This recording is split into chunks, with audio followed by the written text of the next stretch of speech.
And broadcasting live. You're watching News 6 at 3. Welcome to News 6 at 3 o'clock as we take you live into the News 6 newsroom here. This is your only live broadcast during this time. We have a lot going on a Monday. My name's Matt Austin. And I'm Ginger Gadsden. This is the only place where you can get the latest breaking news at 3 o'clock, and we're going to get right to it because we're starting with some breaking news coming out of a Central Florida elementary school today. This is happening in Brevard County Public Schools. They tell us that a propane tank outside of Mims Elementary School leaked today. Fire crews are there to make repairs and to stop that leak from happening. You see them right there on scene. Officials say because of the issue, movement inside the school is being limited. Parents who want to pick up their kids early can do so. The district says all students and staff are safe inside the school. Once again, just want to repeat that this is Mims Elementary School where they had that gas leak, but all students and faculty inside that building are safe. That's the most important thing. Yeah, so if you want to, you can go pick up your kid. Yeah. Otherwise, they say everything should be okay. fine.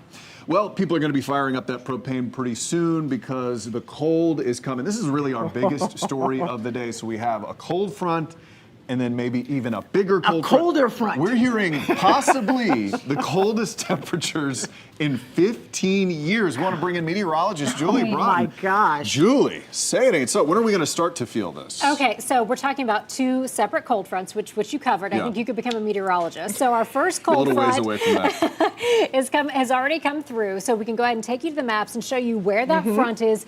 These are also our current temperatures. And have you been outside lately? It feels so nice. Yeah. Feels beautiful. Well, that's not sticking around. 73 right now, so sorry if you're really into that. But as we head through the next several mornings, we're going to wake up in the 30s, 20s in some spots. Here's how that looks. So in Orlando, we'll go down to 36 overnight tonight. This is what we're expecting for the next several mornings. Notice all the way through Friday.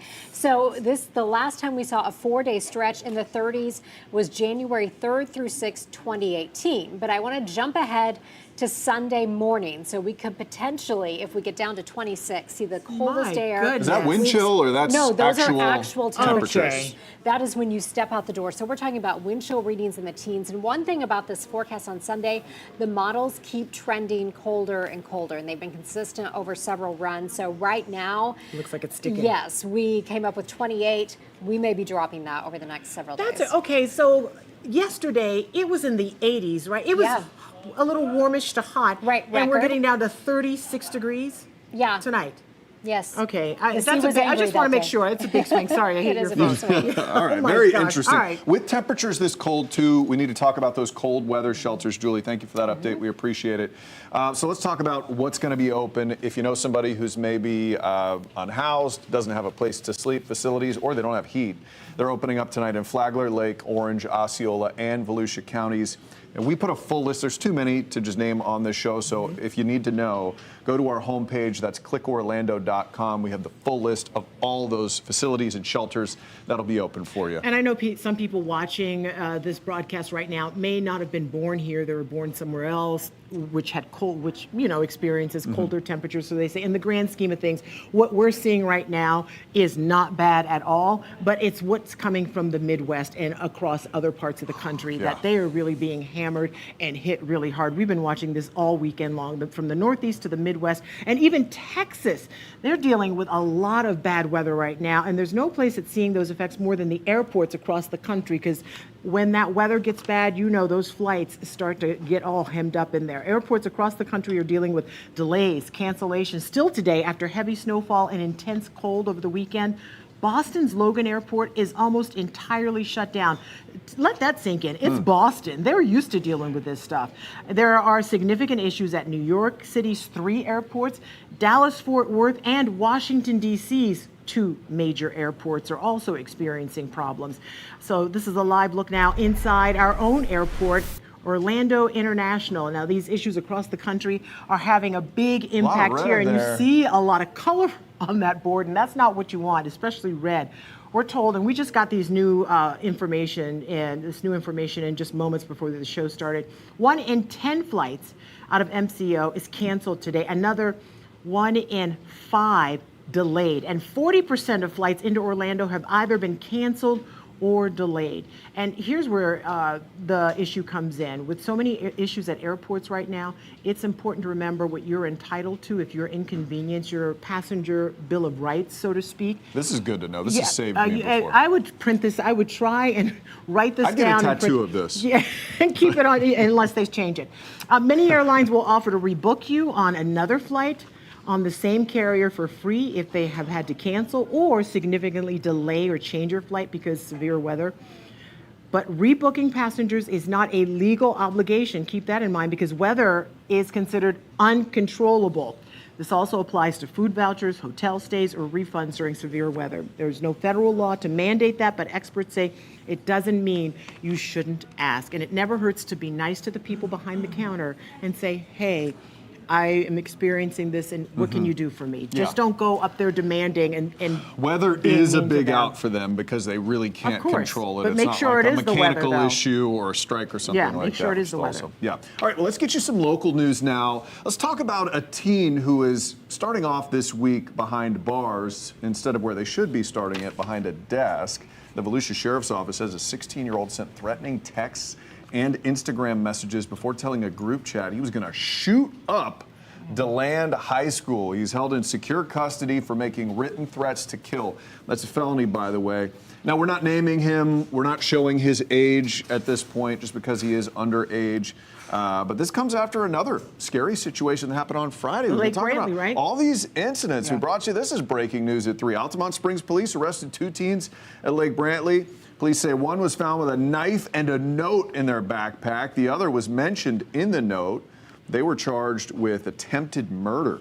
Your Altamont Springs community correspondent, Catherine Silver, is working on an update to that case for us today as well. But we have had, it seems like every day, at least every other day, some sort of issue inside local Central Florida It is schools. a big problem, and it's just sad that these kids cannot, just do what they are supposed to be doing in school, which is learning, that this interrupts their day, it interrupts their weeks. And when you're a parent, you get that text message.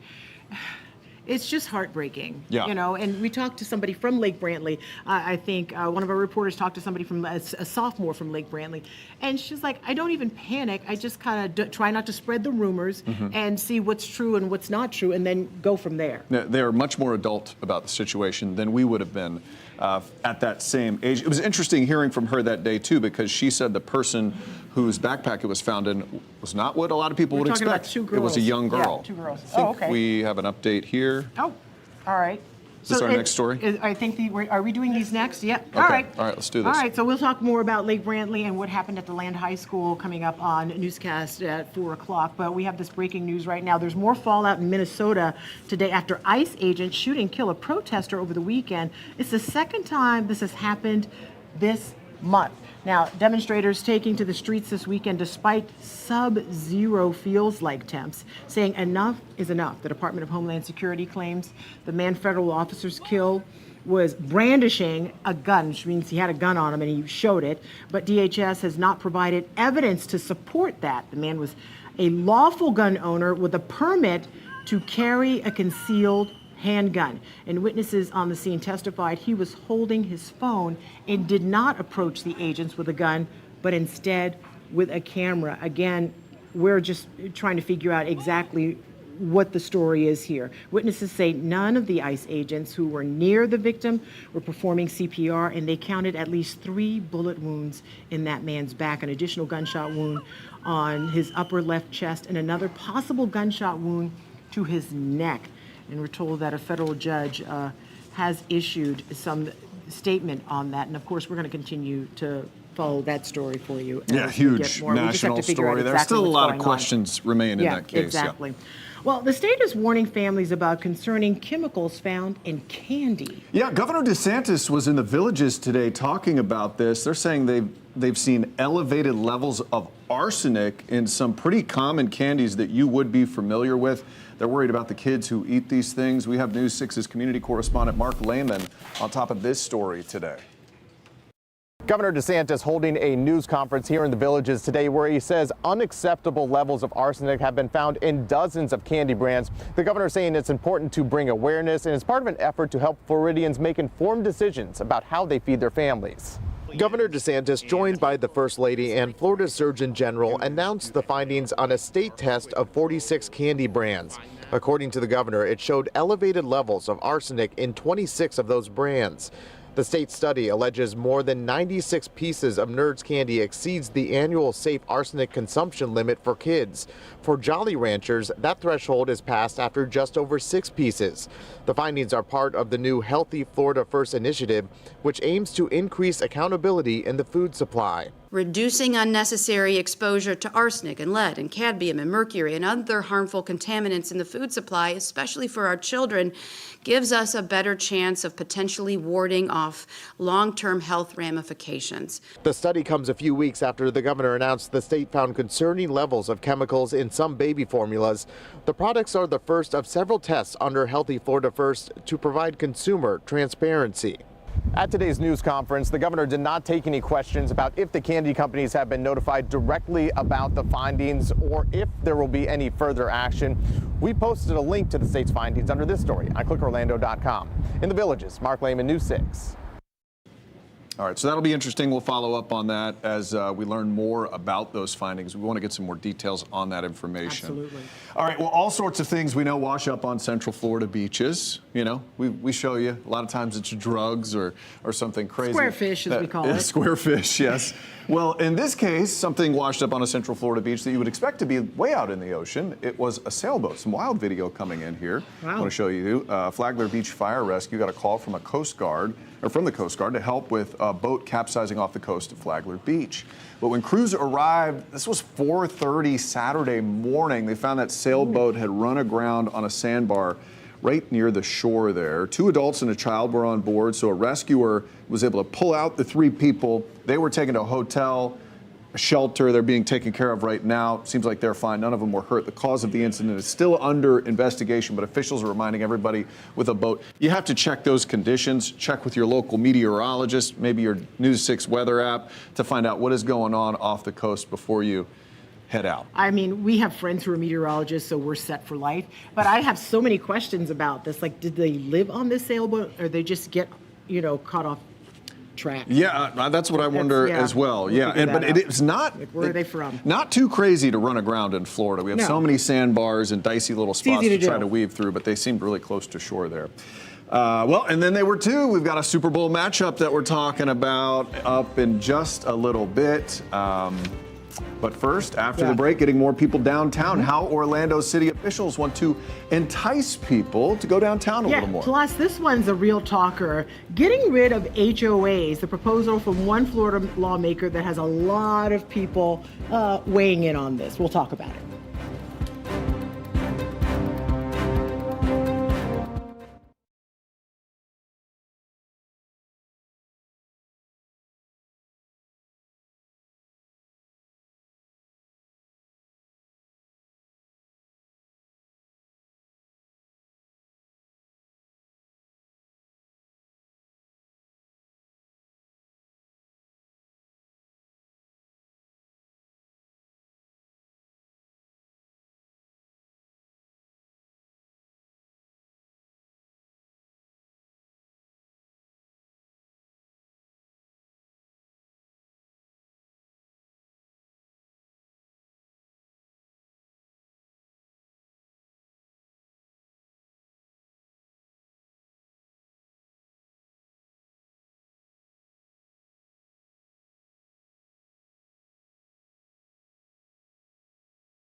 revitalizing downtown. I'm Stephanie Rodriguez reporting from Orlando. The city is set to select a contractor for its Church Street project. They want to improve Church Street from Garland Avenue all the way down to John Young Parkway, roughly 2 miles. They want to improve the experience for people who are visiting, especially because so many people are drawn to this area because of downtown events. How often do you walk on Church Street? Every single morning. Church Street between Garland and JYP is filled with cars and people. Like every single day or every other day, it seems like there's always an event going on, and I like it. The city's goal is to make this area feel just as active during the day as it is at night, and more comfortable for people walking around. I think expansion and growth is good as long as it's here to listen to what Orlando wants. The project is set to enhance travel times, reduce congestion, and improve pedestrian crossings along the roadway. And it's a very important part of Orlando, as 3 of the city's major venues are on this stretch. The Kia Center, Inter and Coast Stadium, where the Orlando City and Pride play, and Camping World Stadium. But when events let out, thousands of people can be moving through here at once. These improvements, along with the $400 million upgrade to Camping World Stadium, could entice people to arrive earlier for events and stay later. Do you think if they made more pedestrian options in general, that during the events more people might choose to walk instead of drive? 100%. 100%. This is all part of the city's plan to revitalize downtown, and it will go hand in hand with the Canopy project, which is coming in 2027. This project will turn this I-4 underpass into an immersive public area. Reporting in Orlando, Stephanie Rodriguez, News 6. All right, so we always like to know what everyone else is interested in and what everyone else is talking about on clickorlando.com. This next one is a real doozy. It's got a lot of people talking. This gets so many people fired up, including myself. HOAs, how do you feel about them? Well, this is what we're weighing on social media today. And it all stems from a decision by one of your lawmakers. Let's talk about it. A state rep from Miami filed a bill to reform HOAs. Calls HOAs a failed experiment. So he's putting forth a bill pointing at HOAs and community associations, or COAs, headlined by allowing for the dissolution of HOAs under select situations. He's not saying they're going to go away, but he's basically giving people the option to get rid of them. Signatures of at least 20% of HOA voting members would warrant a vote, and then 2/3 of voting interest would have to approve a termination plan. Everybody talks about these HOA No, I stories. feel like you could get, it's the people who run the HOA sometimes that are the big problem. If you are not employed and the HOA is your only job, you shouldn't be able to be on the board. That's just my opinion, because you have too much time to mess with other people's That's what you lives. call a hot take right Okay, there. so let's talk. Kelly has a hot take too, because you are weighing in on this. Kelly says HOAs have become too powerful, and people are already having to pay their mortgages, so they should just let people live. Ashley says that she wants her HOA to stay since they do the dirty work of getting on neighbors for poor decisions, and everyone should choose what they're willing to put up with. And finally, Leslie brings up a good point. Who maintains the common areas, and what about insurance on those spaces? Everybody hates the HOA until their neighbor until paints they their leave. house some crazy color. Some kind of purpley haze color. I don't know. Yeah, something like that. We'll see. But you can Purple haze, is that what your house guess. is? Still, you can weigh in on clickorlando.com. We'd love to hear what you're thinking about this. All right, still to come, a potential new tax on goods coming into the U.S. from Canada. Yeah, plus we're going to tell you where self-driving cars are now roaming around the streets. That is coming up.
I'm News 6 anchor Lauren Melendez. Waymo is expanding to the Sunshine State, and the Trump administration is threatening a brand new tariff. So let's send it over to Megan Dyson. Today's Money Matters. Megan, this tariff involves our neighbors to the north. That's right. Hi, Lauren. The Trump administration threatening a 100% tariff on Canada over the weekend if it pursued a trade deal with China.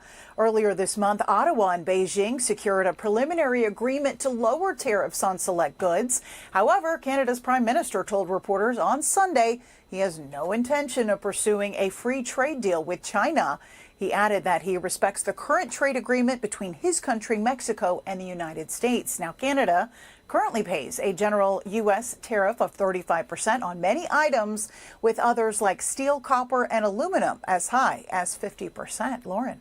Megan, thank you. Look, the future, it is here. Driverless taxis are now roaming the streets of Miami. Let's talk about this. All right, Alphabet's Waymo fleet has arrived in Florida, topping Tesla and Amazon with the size of its robo-taxi fleet. The company says Miami is its sixth location, and they plan to expand to several more markets in the months ahead.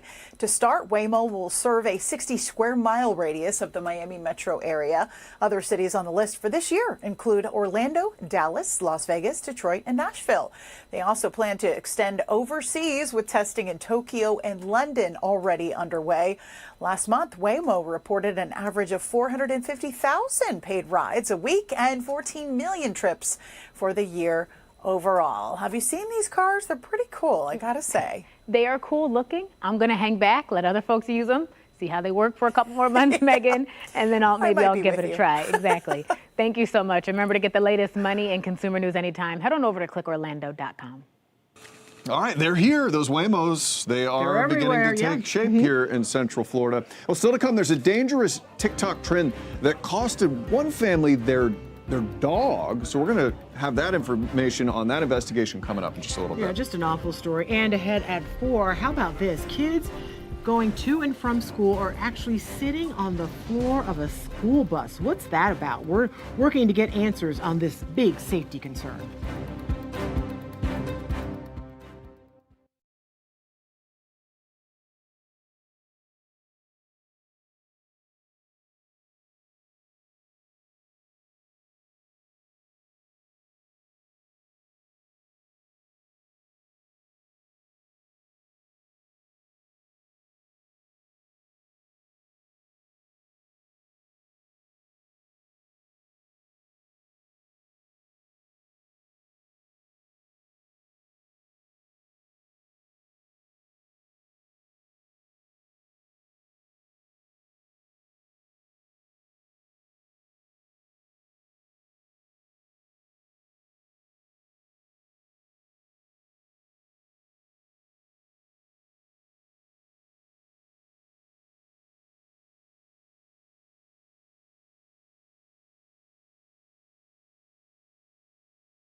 Hope you're having a good Monday. Welcome back to News 6 at 3 o'clock. We have tons of news today and some interesting stuff to start this block. Yeah, some updates. We like revisiting stories to let you know and figure out what happened to that thing we reported on. Well, we've covered this before. Social media trends that have landed people in trouble with the law and even hurt some people, right? But there's a trend right now. It's called door kicking that officials say could get some people killed.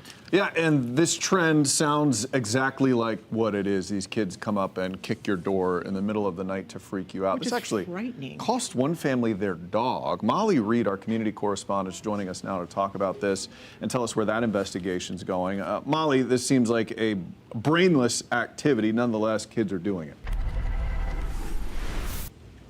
Of course, it's something the Volusia Sheriff's Office has been saying that they've seen over the last 6 months to a year all over. And in this case, a woman here in Deltona said that she went out for the night, came back to her house and found her door frame broken. And she said what she also found was her dog was not home. And a little while later got a call from a neighbor that the dog had escaped through the door and was hit and killed by a car. Well, the woman starts talking to her neighbors and finds that there was a teen who was having a birthday party a few houses away, and some videos showed these teens going around to people's doors. Now, with the this happened back in late December. The Volusia Sheriff's Office investigated. They talked to these teens, and the teens basically told them, no, we were playing ding dong ditch. So the case kind of closed there. Detectives told this woman last week that there are not going to be any charges filed in this. And this ended up being one of those cases today where I went to go talk to this woman and, just talk to her about her frustrations, with this case. And, there not being any justice served for her little dog there. His name was Spooky. And when I was heading out there, I made a call to the sheriff's office and I just asked, why would charges not be filed here? I mean, is there not enough hard evidence? What's going on? And this is one of the few cases, I'm not going to promise everyone it happens all the time, but it's one of the few cases where maybe putting a little bug in the investigator's ear caused them to reopen it and revisit the case, take a different look at it, a new fresh look today. And I'm told an arrest is now going to be made. We haven't been told which teen will be arrested, what exactly the charge will be, but we were able to help this woman out in getting this case looked at again, and also able to tell her during our interview with her, I got that update from the sheriff's office that an arrest is going to be made, and she had quite an emotional response. So we'll have that coming up in the newscast in a couple hours. I can only imagine. Molly, good on you for making sure that they didn't forget what those kids apparently did, because that dog, I know people are saying, oh, it's just a dog. That's somebody's family member that they've cared for. Thank goodness it wasn't a person or a child that got out of the house, but a great job in asking the right questions and reminding them exactly what happened. Yeah, and Molly, these cases can be very difficult because they have to figure out exactly which teen did the kicking. Sometimes it's a whole group of them, and they have to figure that out through video evidence or something like that. And just the final thing I'll say on that, they're lucky that that homeowner did not greet them with something more dangerous than just opening the door, because a lot of people... This is Florida. Yeah, a lot of people wouldn't be so kind. Yeah. All right, Molly Molly, Reed, thank live you. from Deltona. Thank you so much. All right, a scary situation at a church in Winter Park. They tell us someone cut down a welcome sign, and then, as if that weren't enough, they set it on fire. Yeah, our community correspondent Jana Manohalal is speaking with church leadership about the case.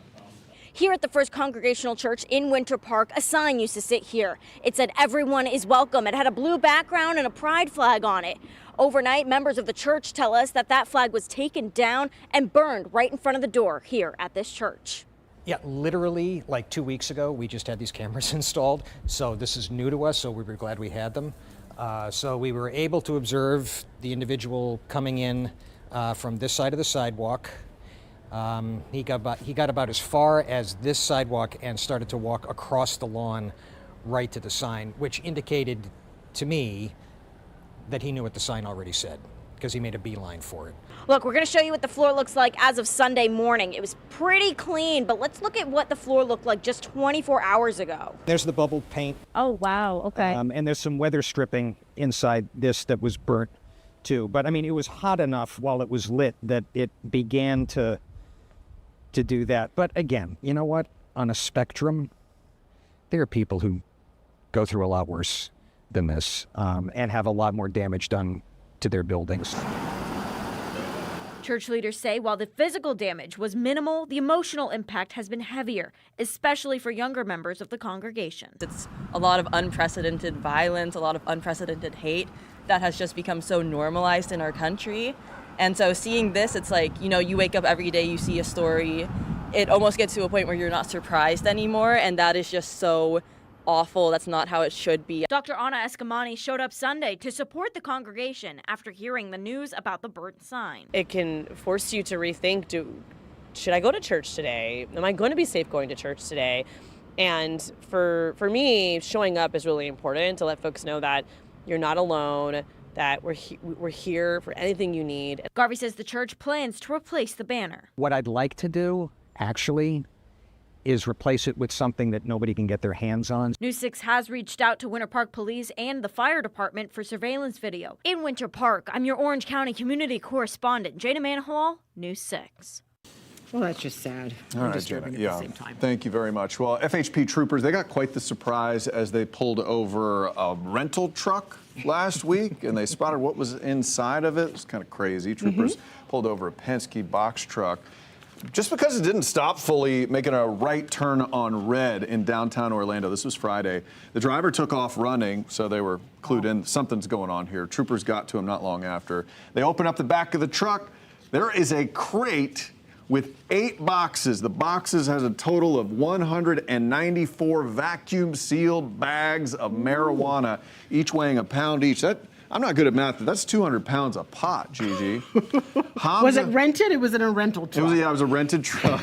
I don't think the marijuana was rented. Hamza Qureshi was charged with trafficking marijuana, possession of marijuana with intent to sell, and more. With that amount of pot, that definitely gets tacked on with the intent to sell. I mean, he needed a big truck to carry that thing around. He did. All right. Well, a Brevard County Sheriff's Corrections deputy is finding herself on the other side of a jail cell, and it's not because she was going undercover either. This is really serious. The Special Investigations Unit got a tip that a deputy was providing drugs and contraband to the inmates. The tipster said someone named AD was giving her the drugs. So this is somebody who was receiving the drugs, and then they kind of turned on the person. The investigators tracked him down. He said he gave Chloe Deaton 60, I don't know what that is, Suboxone strips, a prescription used to treat opioid withdrawal symptoms, and a small amount of meth to give to 2 inmates last week. He said he was planning to meet her again last Saturday to give her more strips and a marijuana vape pen. But when they met up, deputies were there too. They say she admitted to taking the drugs from AD, then giving them to inmates at the jail. But she also said she didn't know AD would be giving her more contraband and drugs over the weekend. She was arrested and charged with delivery and possession of that drug and meth, and will be facing a number of charges there, of course.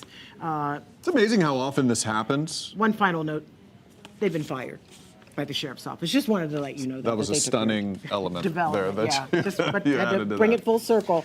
Let's talk about a new facility for something near and dear to my heart, pickleball. There's a brand new facility that's supposed to be pretty schwanky here. It's called the Hamlin House. Let's get a look at this thing here. It's on Grant Street, just off of Orange Avenue near the Target. Ribbon cutting was last Friday with Mayor Dyer, as well as the founders, Ryan and Michelle DeVos, co-owners of Orlando's professional pickleball team, the Orlando Squeeze. They haven't hired me on just yet, so you're stuck with me for a little while longer. Keep holding your breath, sir. I will. 28,000 square foot facility, full service food, though. restaurant in there, cafe, courtside service for refreshments during play.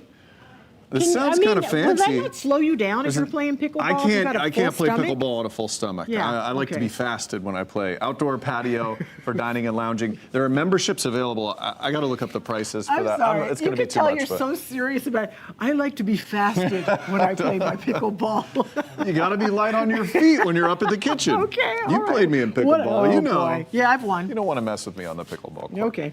All right. Well, then there were 2. The matchup is set for the Super Bowl. Super Bowl 60. Are you is excited upon about us. this? Are you ready? Sure. I mean, my team's not involved, so I know. as excited as I can get, I suppose. I guess. So after a 7-year hiatus, the New England Patriots back in. Yay. Everybody rejoice. After beating the Denver Broncos 10-7, Broncos were down a quarterback. They'll face the Seattle Seahawks, who beat the Rams 31-27 last night. These two teams faced off in Super Bowl 11 years ago. The Patriots won that one 28-24. By the way, this was an interesting stat. Every time a new pope has been elected, This is crazy. the Seahawks have made it to the Super Bowl. And it's not They're like, God's team. Or, I don't know. I don't know. Or the Pope's team. I don't Maybe know. they're the chosen ones. They've made it to the Super Bowl. I'm not sure that they haven't always won it though. So we want to know, who do you think is going to win this thing right now? Let's take a look at our poll. Most people say the Seahawks. Oh. I'll tell you what, I saw. I think people are rooting against the Patriots actively. Probably because they're so successful. But I saw the Seahawks play my Steelers during the season, and they destroyed us. And I said, that looks like a Super Bowl winning team. So Look at you, I was thinking calling this a it while early ago. on. Yeah, it was pretty Okay. obvious though. So I'd pick the Seahawks as well. All right, well, coming up after the break, we're talking more about the incoming cool down. It's more than a cool down, by the way, coming to Central Florida. And I have a local story for you. I met with a disabled veteran whose disabled van was towed from the airport. We'll tell you why. It might have you shaking your head coming up after the break. Your Monday evening traffic alert. You'll see those lane closures on the southern end of the Florida Turnpike down in Osceola County. Some cold weather moving through that does not slow down any of our construction. Then up by the airport, 528 east and westbound. No scheduled major shutdowns, but we will see lane closures out even residentially out in the Pine Hills area as well. I'm Trooper Steve with your News 6 traffic alert. Drive safely, and I'll catch you in the morning.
Welcome back, everybody. This is a beautiful shot of Mount Dora. Normally we see street side where people are kind of milling about downtown, but this is lakeside. It's really, really pretty. And you can tell there's a little bit of wind out there, the ripple in the water, but it's still nice. It's one of my favorite places. All right, I'm joined now by meteorologist Julie Broughton.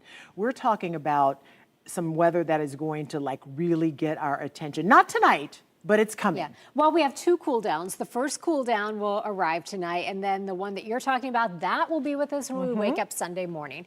So here's another live look for you. This is our Daytona Beach sky cam. I've been sitting back here making graphics, watching people stroll on the beach, admiring them, wondering what's going on in their lives. I mean, they're at the beach on a Monday. Right, good for them.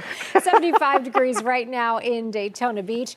However, we have designated the next 3 nights weather alert nights. We're looking at the potential of frost, especially inland, freezing temperatures northwest of I-4. And when you're stepping out the door tomorrow morning, Ginger, I know Cinnamon will want her boots. It will feel area-wide tomorrow morning like the 20s and 30s. That is really, really cold. And it does make a difference for them, especially she's older. So she doesn't have a little, she needs a little warmth and everything. I understand. Me too, girl. Okay.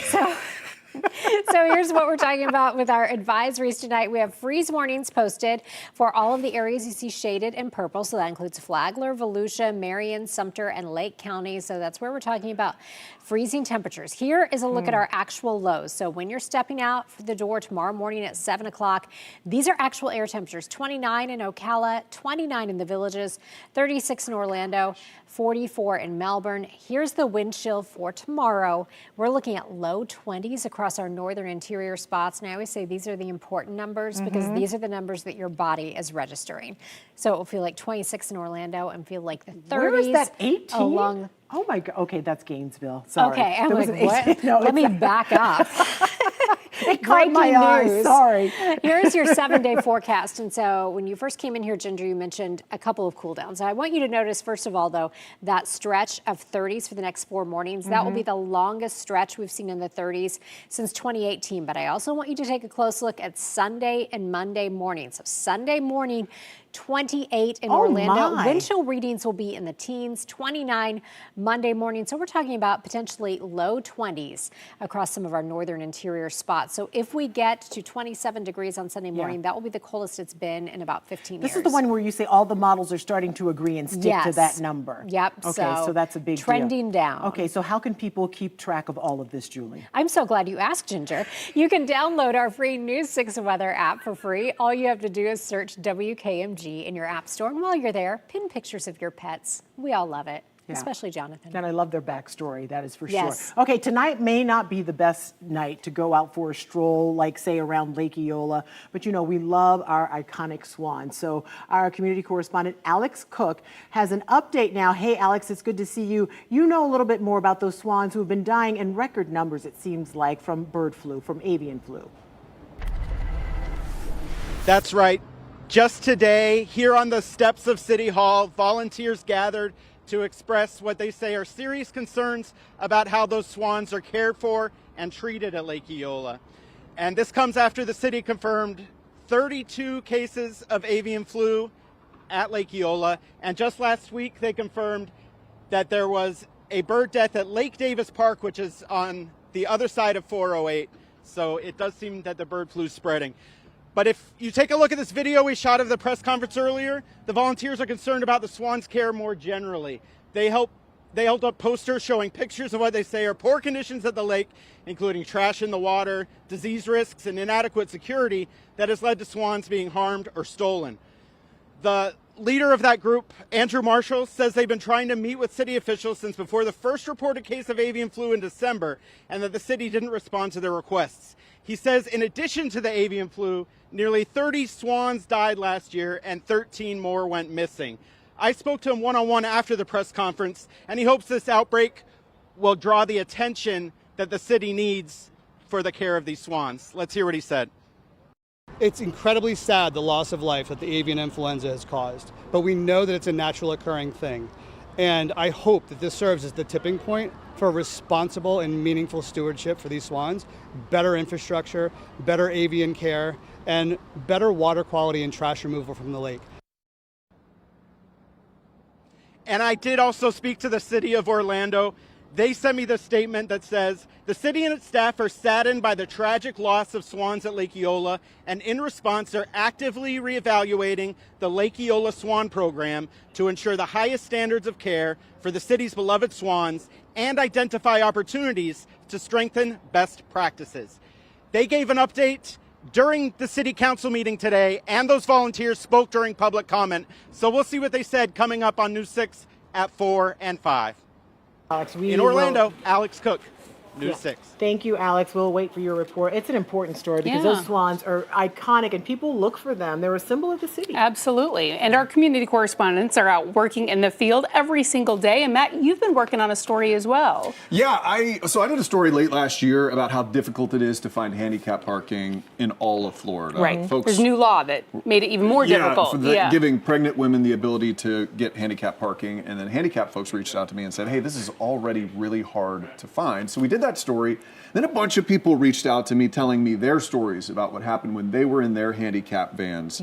And one really jumped out to me, a disabled veteran named Sylvia Longmire. So she's a travel influencer who's gone all over the place. So she's gone to Shanghai by herself, New Zealand. She's currently planning a trip to Antarctica. And she basically goes on these trips and shows other folks who are in wheelchairs what it was like to get around and gives them tips and tricks on how to do it, how to fly in an airplane. And wonderful. She's one of the coolest people you'll ever meet. She's very cheerful and just crushing life. She's been to 58 countries, right? So let's go to the VO with the MCO where we were driving around. So she said it's the hardest part of her trips is finding disabled This parking. is on a Friday. So on a Friday, we went to MCO. I went with her, and yes, we went around and around. All the disabled parking was taken. And then she showed me the only parking that she could park at. She has a ramp where she needs space on the side to be able to get in and out of her car. And so she has to take up 2 spots because if somebody parks next to her, she's just out of luck, right? Right. So she goes to the very end of the parking garage, and right here you'll see she takes up 2 spots. So she did that at MCO back in November, and her handicap van got towed. even though Because had she paid for parked parking, like that. Because she parked across 2 spots. Does she not have any signage on her vehicle? On her license plate, it specifically says she is a disabled veteran. Wow. And they still towed it. Now, MCO says it was an oversight. She was inadvertently overlooked when they missed. She also has a big sticker on the side there.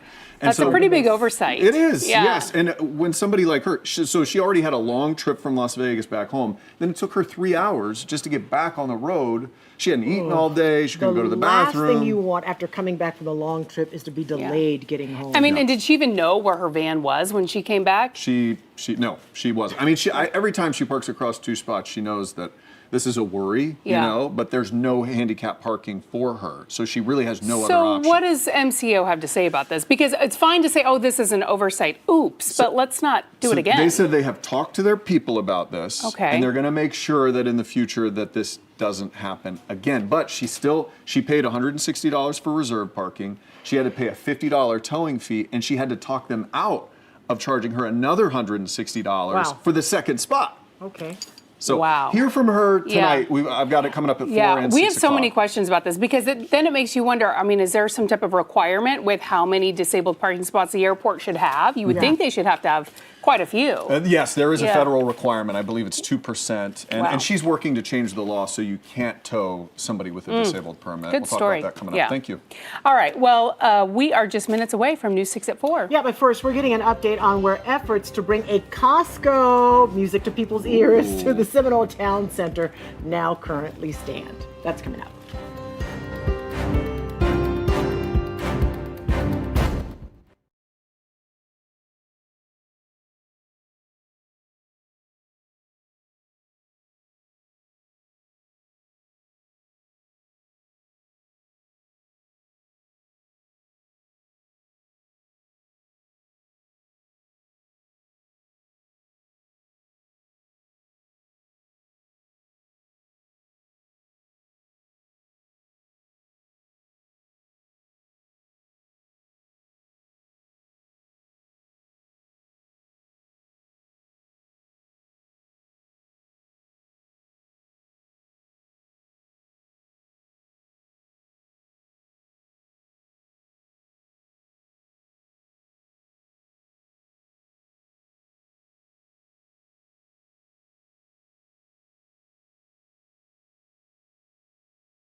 All right, this is something we've been talking about for quite some time now. 2026 is set to be a transformative year for the Seminole Town Center. This spring, the former Macy's will be demolished to make way for a Costco. There is a lot happening, and we are expecting the city to take another step toward the redevelopment tonight.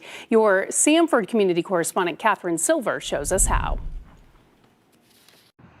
Before this Macy's can become a Costco, the Sanford City Commission needs to consider rezoning about 40 acres of this site at the Seminole Town Center. We've shown you some of the plans before for a 156,000 square foot warehouse store, liquor store, fuel station, and lots of parking. All of that parking is why this is a topic of discussion. The site plan has 75% more parking than required by city code, much more than what the city would normally permit.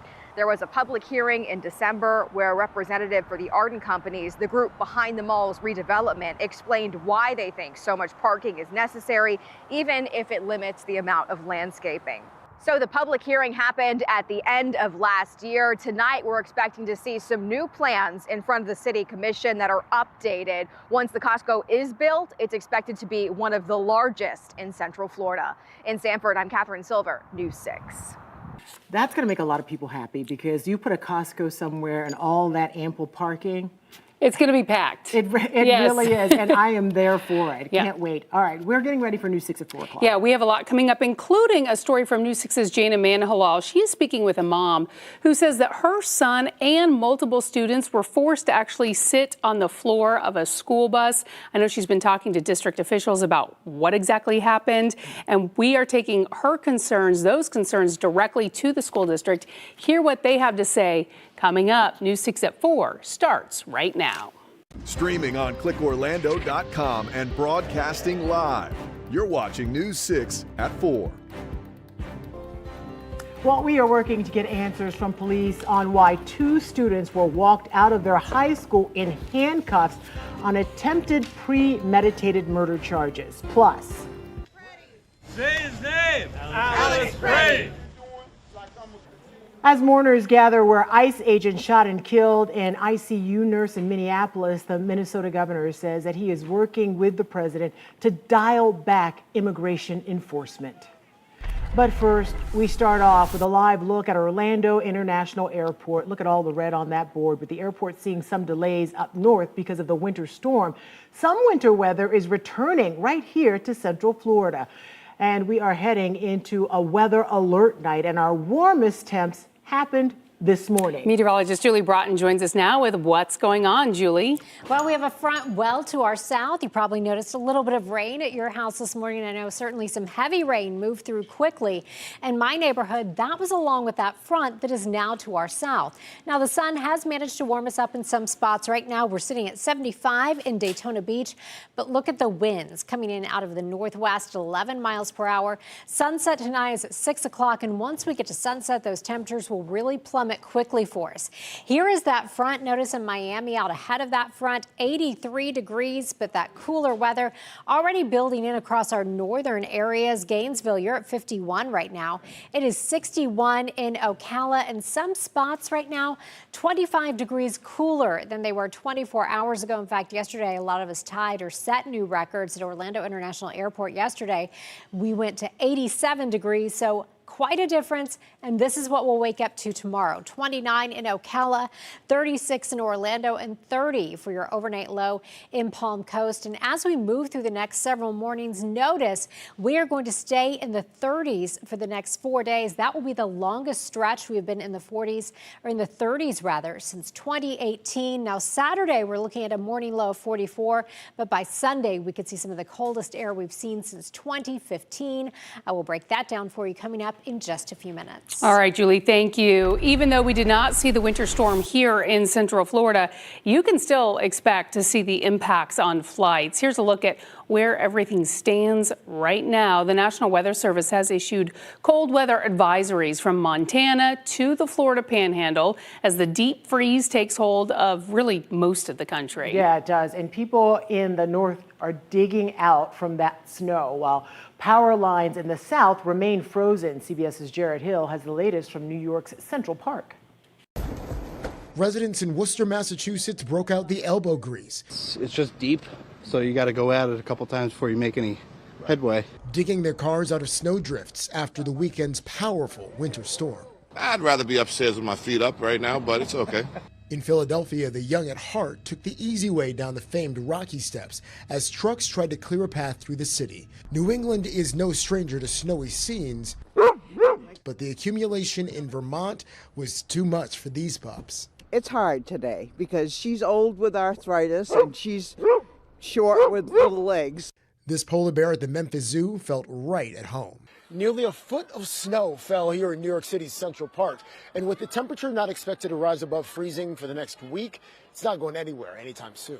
City kids took a break from virtual school to hit the hills, but even fun seekers can grow snow weary. I'm definitely going to get sick of it. Going to school and her going to work, it's going to be a problem. The snowfall is finished in much of the country, but the danger of frigid cold and ice remains.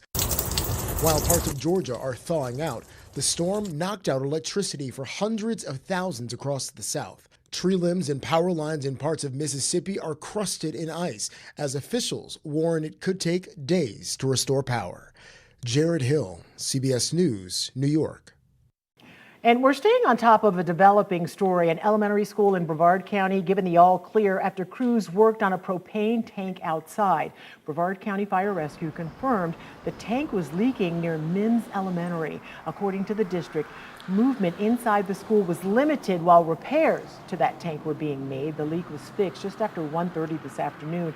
And again, the campus has been given the all clear. The Orange County Sheriff's Office sharing body cam video of the night they shot at a man when they went to do a DNA search warrant. They say this video shows the man shooting at them first just as they got out of the car. Nope, right here. Hey, get that on the ground. This happened the day after Christmas at an apartment complex on Buchanan Bay Circle, that's right off Holden Avenue and Orange Blossom Trail in Orange County. Deputies say they were investigating a homicide suspect and were planning to do a DNA search warrant for a Christmas Eve murder when the suspect and Corey Andrews came out. Deputies say Andrews began shooting at them and hit an unmarked patrol car. A deputy then shot the 20-year-old. They say they later took him to the hospital. He's now facing several charges. As for the homicide suspect, deputies say they were able to stop him, and that investigation is ongoing. A threat at a local high school ends with 2 students in handcuffs. Police say they found a knife and a note inside one of the students' bags at Lake Brantley on Friday. Your Seminole County community correspondent Catherine Silver is following up with police today. Catherine, you're working to get a detailed report from police, right?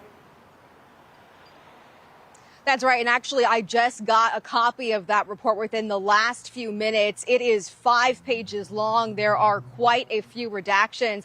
As you can imagine, there are a lot of statements in there from kids who officers spoke with. We're still reading through those pages so we can give you more information about what happened here at Lake Brantley on Friday. We do know that 2 students are now facing attempted murder charges. I just know that there was 2 girls involved. Word spread fast at Lake Brantley High School Friday, where this time Altamont Springs police found a weapon on campus. One girl had the knife in the note, and then the other girl was called out of class because her name was mentioned, I guess, by the first girl. We've been asking police and requesting records tied to the case. The only information they've confirmed so far is that 2 students were involved and 2 were arrested after a knife and a note was found in one of their bags. What's your first thought as a parent? I mean, who's to say? Just 2 weeks ago, we were talking to parents in Seminole County about a viral video circulating amongst students without mentioning any specific location. The same week, a threat by phone at Lake Brantley was determined to be a hoax. Our News 6 team has been speaking to law enforcement about the impact of school threats, real or not. Both have real consequences. They think it's funny. It's not funny at all. We're going to go through that newly released report about what happened on Friday, page by page. We'll have an update for you coming up at 6. For now, I'm live in Seminole County. Catherine Silver, News 6. Catherine, thank you. For the second time this month, many people in Minnesota are saying enough is enough. Over the weekend, federal immigration agents shot and killed an ICU nurse. The Department of Homeland Security is at odds with video of the deadly encounter. And we want to warn you that video is disturbing. CBS's Lena Zach is in Minneapolis with the details. Say his name. Alex Preddy. As mourners gather at the memorial for Alex Preddy, an intensive care nurse who was shot and killed by federal agents, Minnesota Governor Tim Walz and President Trump are trying to come to an agreement to dial back the intensity of Operation Metro Surge. According to the governor's office, the president says he will consider drawing down the number of federal agents in the Twin Cities and instruct the Department of Homeland Security to cooperate with the Minnesota Bureau of Criminal Apprehensions in their investigation into the death of Preddy. The 37-year-old was shot and killed by federal agents Saturday morning. Moments before, Preddy was seen holding his phone and arguing with officers. Shortly after, he was hit with chemical spray and tackled. An agent takes a gun from Preddy's waist, and the shooting begins 1 second later.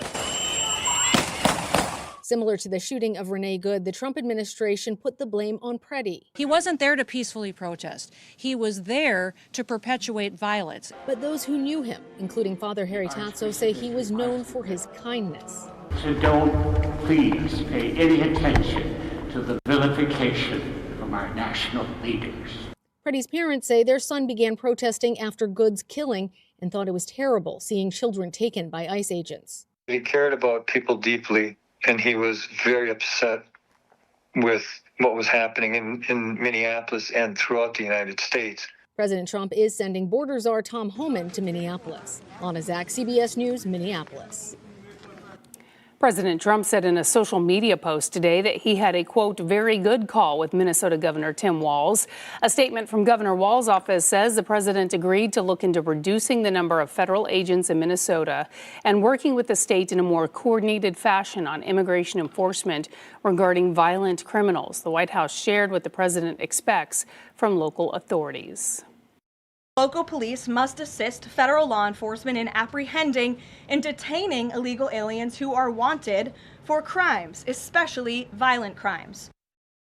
Meanwhile, on Capitol Hill, Senate Democrats are refusing to vote for a bill that would fund the Department of Homeland Security.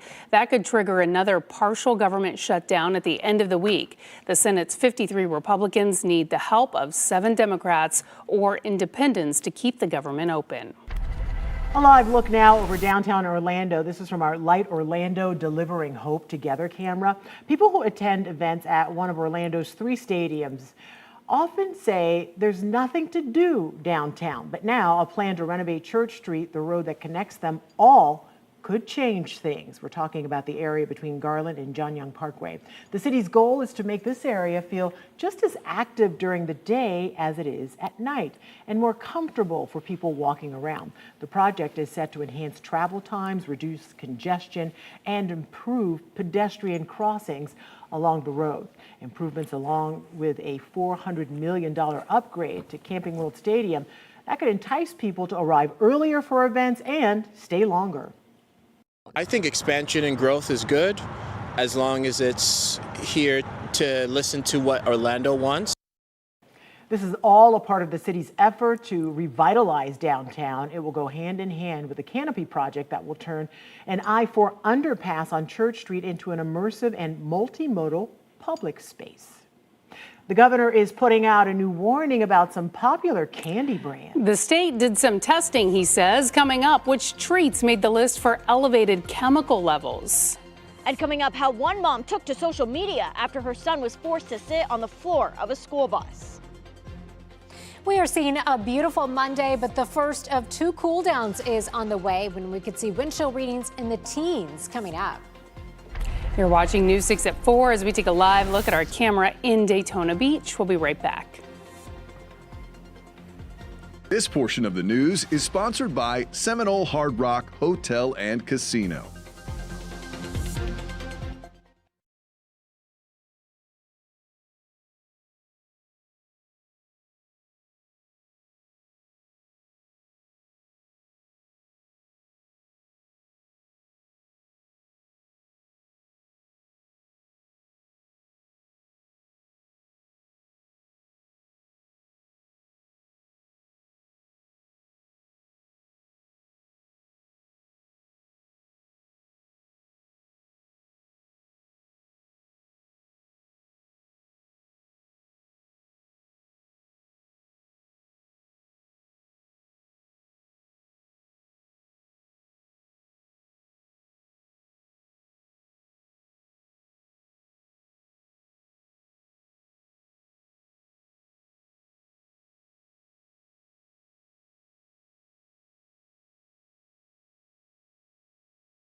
sitting on the floor of the bus. A mom says her 13-year-old son was put in an unsafe situation on an Osceola County school bus. Yeah, and not just her son, but several students were forced to sit on the floor of that school bus.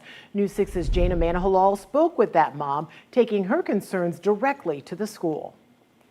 He sends me the picture, and immediately my heart dropped, because in the picture you can see there's about 9 students sitting on that floor, including my son. That photo was taken Friday, January 23rd, after Carla Hannon's son Lucas rode home from school in an Osceola County school bus. She says a substitute driver showed up in a wheelchair-accessible bus, and it was not designed to carry the number of students on that route. Instead of calling into dispatch and saying, hey, I have too many kids, she didn't do that. I was pacing up and down my house, back and forth. My hands were shaking. I have never felt so frustrated and helpless at the same time. Several students were seated on the floor near exposed metal, raising safety concerns if the bus had suddenly stopped. That grate could come down and hit these children. Or even if you have a front impact or back impact, these kids could go flying. After receiving that picture, Carla said she called here to the Osceola County School District Transportation Unit, where she was put on hold for quite a while. I sat here for a good 30 minutes and I was like, you know what? Everybody needs to know how these kids were not safe on that bus. That's when she posted the picture online, quickly getting widespread attention and, at last, a response from the district, which read in part, "We are aware of the situation that occurred yesterday in which a wheelchair-accessible school bus was loaded with more students than available seats. The incident is being investigated and an appropriate action will be taken by management." When I contacted the district, they told me they reached out to parents via the school's alert system. And as for Carla, well, she hopes the district follows through and ensures this never happens again. In Osceola County, I'm Jada Manahalal, News 6.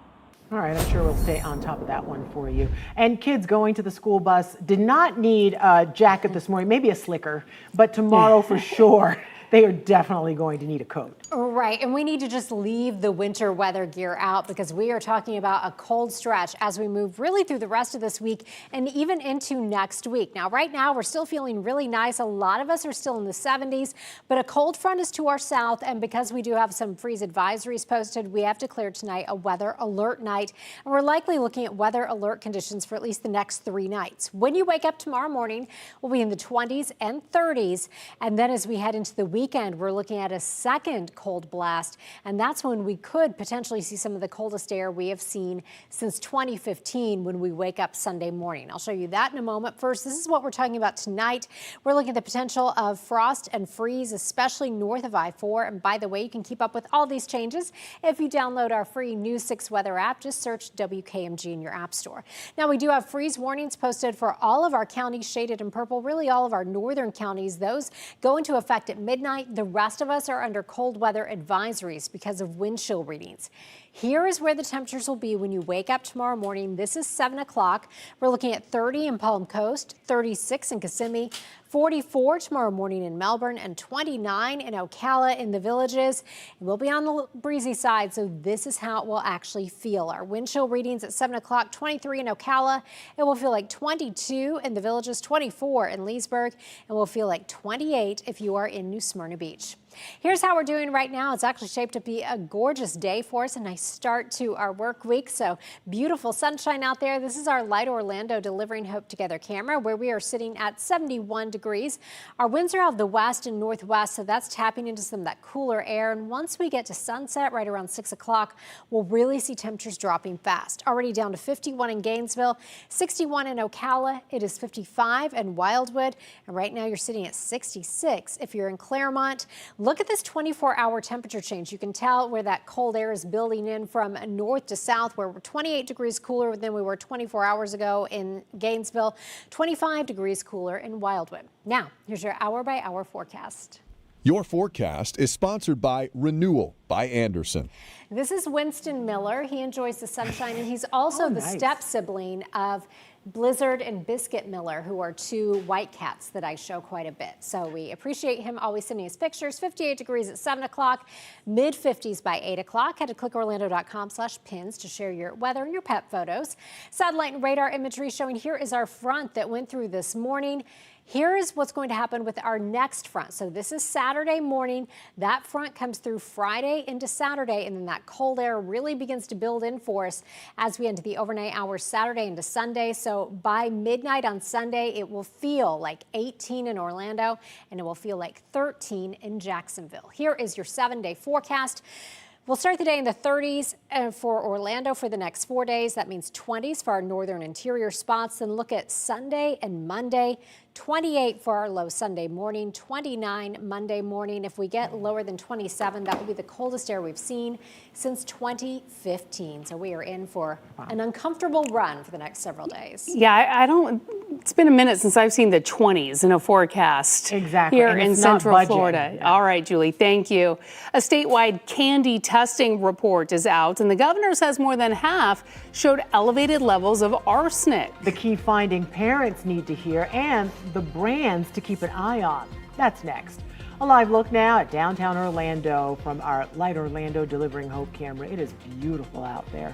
You're watching News 6. We'll be right back. This portion of the news is sponsored by Light Orlando.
The governor is putting out a warning about chemicals that he says Florida found in candy. Governor DeSantis spoke in the Villages this morning with First Lady Casey DeSantis and Florida Surgeon General Joseph Ladapo. During the news conference, he announced the results from the Department of Health's testing of 46 candy brands.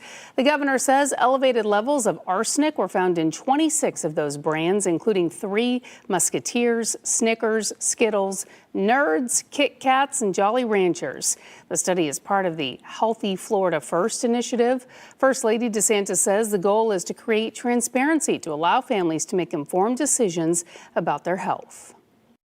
reducing unnecessary exposure to arsenic and lead and cadmium and mercury and other harmful contaminants in the food supply, especially for our children, gives us a better chance of potentially warding off long-term health ramifications.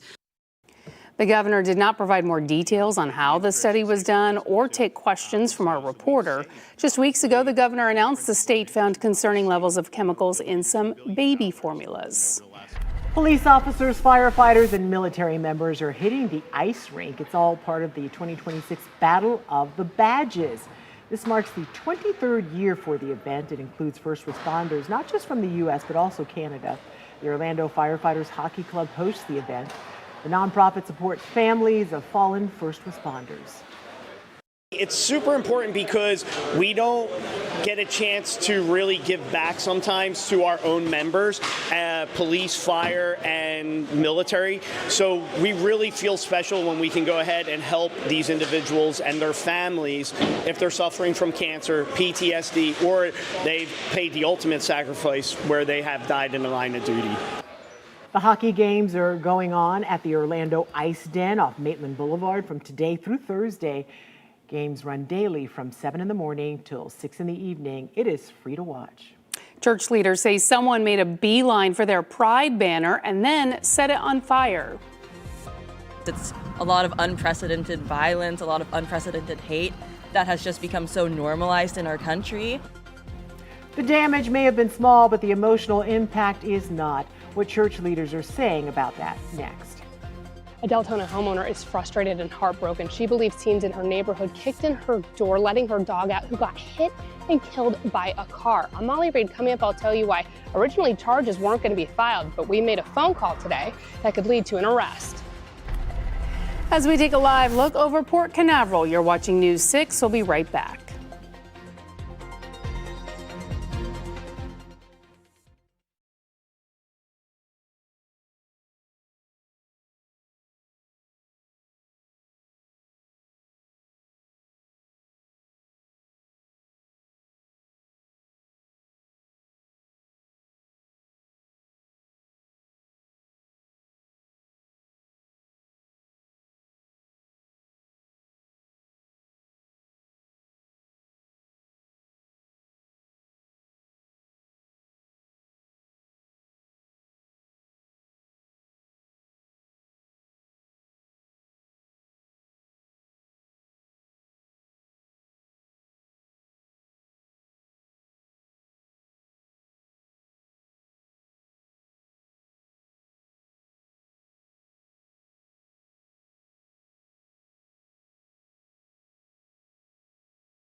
Welcome back. We are following several top stories right now. Yeah, we're staying on top of a developing story right now. An elementary school in Brevard County given the all clear after crews worked on a propane tank outside. Brevard County Fire Rescue confirmed that tank was leaking near Mims Elementary. According to the district, movement inside the school was limited while those repairs were being made. Orange County deputies are sharing body cam video of the night they shot at a man when they went to do a DNA search warrant. This happened the day after Christmas at an apartment complex on Buchanan Bay Circle. 20-year-old Corey Andrews was hospitalized. He is now facing several charges. A threat at a Seminole County high school ends with 2 students in handcuffs. Police say they found a knife and a note inside one of the students' bags at Lake Brantley High School on Friday. The students are facing charges, including premeditated attempted murder. Your Seminole County community correspondent is going through the newly released arrest report, and we'll have an update on News 6 at 6. A social media challenge ends with the death of a dog. A Deltona woman believes teens in the neighborhood were involved in the viral door kick-in challenge that caused the dog to escape. Originally, Volusia detectives told her there wasn't enough evidence to press any charges. But after our Volusia community correspondent Molly Reed made a call today, investigators reopened this case and found new leads that could change everything. I was originally coming here to Deltona to talk to this frustrated dog owner. She felt that justice was not being served for her family and her little Yorkie dog. But before I came here, I called the Volusia Sheriff's Office and asked them if they could explain why charges would not be filed against the teens they interviewed for allegedly kicking this homeowner's door in, letting the dog out. Originally, I was told there was not enough evidence to charge. But then I was told that phone call pushed them to take another closer look at the case. And while here talking to the dog's owner, I was able to give her a big update. So I have another quick update. Yeah. They told me there's going to be an arrest. Oh, really? What do you think hearing that? Oh my gosh, like that's... I got the text from the sheriff's office and immediately shared the news. Dasani Sid relieved to hear some justice will be served for her dog, Spooky. In December, Spooky escaped through the front door of their home. A neighbor a few streets over found him after he was hit by a car and killed. I don't care about my door. Y'all can break my windows. I care less about that. But he didn't deserve to, he didn't deserve that. Sid's cameras did not record the incident, but got this still photo of teens at her front porch after coming home to her doorframe looking like this. This video from her neighbor was one of the only other pieces of evidence they could find. She says it shows the teens walking away from her property. Detectives' original report mentioned a nearby teen's birthday party. The teens told investigators they were playing ding-dong ditch at neighbors' houses. Investigators have not yet said what piece of evidence reopened the case, which teen will be charged, or what the charge will be. Sid hopes the punishment will serve as a reminder that actions have consequences. Have them do community service, you know, at a dog shelter. 3 years. That's how old Spooky was. That's how I feel. And I'm told an arrest should be made within the next 24 hours. I'm your Volusia County community correspondent Molly Reed, News 6. We are pushing for answers on what led up to a shooting that hurt 3 people. This happened last night in the area of Northwest 90th Street in Marion County. That's off I-75 West. The sheriff's office says deputies were called to the area at about 5:30. They found 3 adults and rushed them to the hospital. Deputies are not saying anything else about what happened or if they are looking for any suspects. They are asking anyone with information to call the Marion County Sheriff's Office. Orlando Congressman Maxwell Frost says he went to the Sundance Film Festival in Utah over the weekend and a man attacked him. He posted about it. He says the man came up to him and told him the president was going to deport him. He then punched him in the face. The congressman says the man made racist remarks before being arrested. Police say it appears the suspect, 28-year-old Christian Young, jumped a fence after initially being turned away from the festival. He's now being held without bond. A local church is trying to figure out who would destroy a banner meant to welcome visitors. They say someone ripped down the sign and burned it right outside the building. It happened at the First Congregational Church of Winter Park. Your Orange County community correspondent Jana Manahalal spoke with church leaders about it. Here at the First Congregational Church in Winter Park, a sign used to sit here. It said everyone is welcome. It had a blue background and a pride flag on it. Overnight, members of the church tell us that that flag was taken down and burned right in front of the door here at this church. Yeah, literally like 2 weeks ago, we just had these cameras installed. So this is new to us, so we were glad we had them. So we were able to observe the individual coming in from this side of the sidewalk. He got about as far as this sidewalk and started to walk across the lawn right to the sign, which indicated to me that he knew what the sign already said, because he made a beeline for it. Look, we're going to show you what the floor looks like as of Sunday morning. It was pretty clean, but let's look at what the floor looked like just 24 hours ago. There's the bubbled paint. Oh, wow. Okay. And there's some weather stripping inside this that was burnt too. But I mean, it was hot enough while it was lit that it began to do that. But again, you know what? On a spectrum, there are people who go through a lot worse than this and have a lot more damage done to their buildings.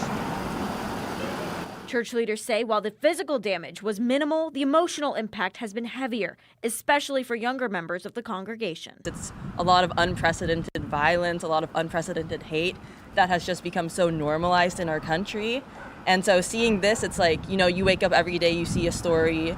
It almost gets to a point where you're not surprised anymore, and that is just so awful. That's not how it should be. Dr. Anna Escamani showed up Sunday to support the congregation after hearing the news about the burnt sign. It can force you to rethink, should I go to church today? Am I going to be safe going to church today? And for me, showing up is really important to let folks know that you're not alone, that we're here for anything you need. Garvey says the church plans to replace the banner. What I'd like to do, actually, is replace it with something that nobody can get their hands on. News 6 has reached out to Winter Park Police and the fire department for surveillance video. In Winter Park, I'm your Orange County community correspondent, Jada Manahal, News 6. Crews are investigating a car fire that spread to a home and put a man in the hospital. This was the scene late last night on Yale Road near Calhoun Drive in South Daytona. You can see the fire gutted parts of the home.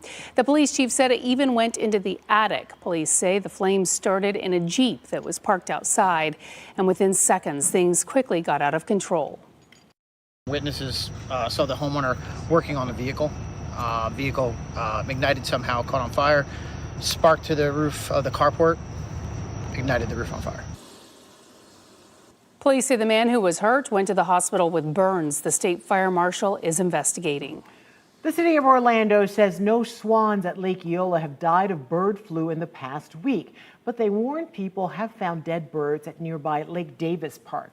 Some Orlando volunteers say the outbreak could be a symptom of poor conditions for the swans at Lake Eola. Alex Cook spoke with them today outside City Hall about what they want the city to do differently for its beloved swans. Alex joins us now live with what he found out. Alex. Those passionate volunteers lined up the steps here at Orlando City Hall, holding posters that they say show the poor conditions that the Lake Eola swans live in. They say the city is not doing enough to care for the swans, and they're frustrated that their offers to help have been ignored. A lake constantly filled with trash, mold-covered feeders that lead to disease, inadequate security, and infrastructure, resulting in birds being kicked, stolen, or killed.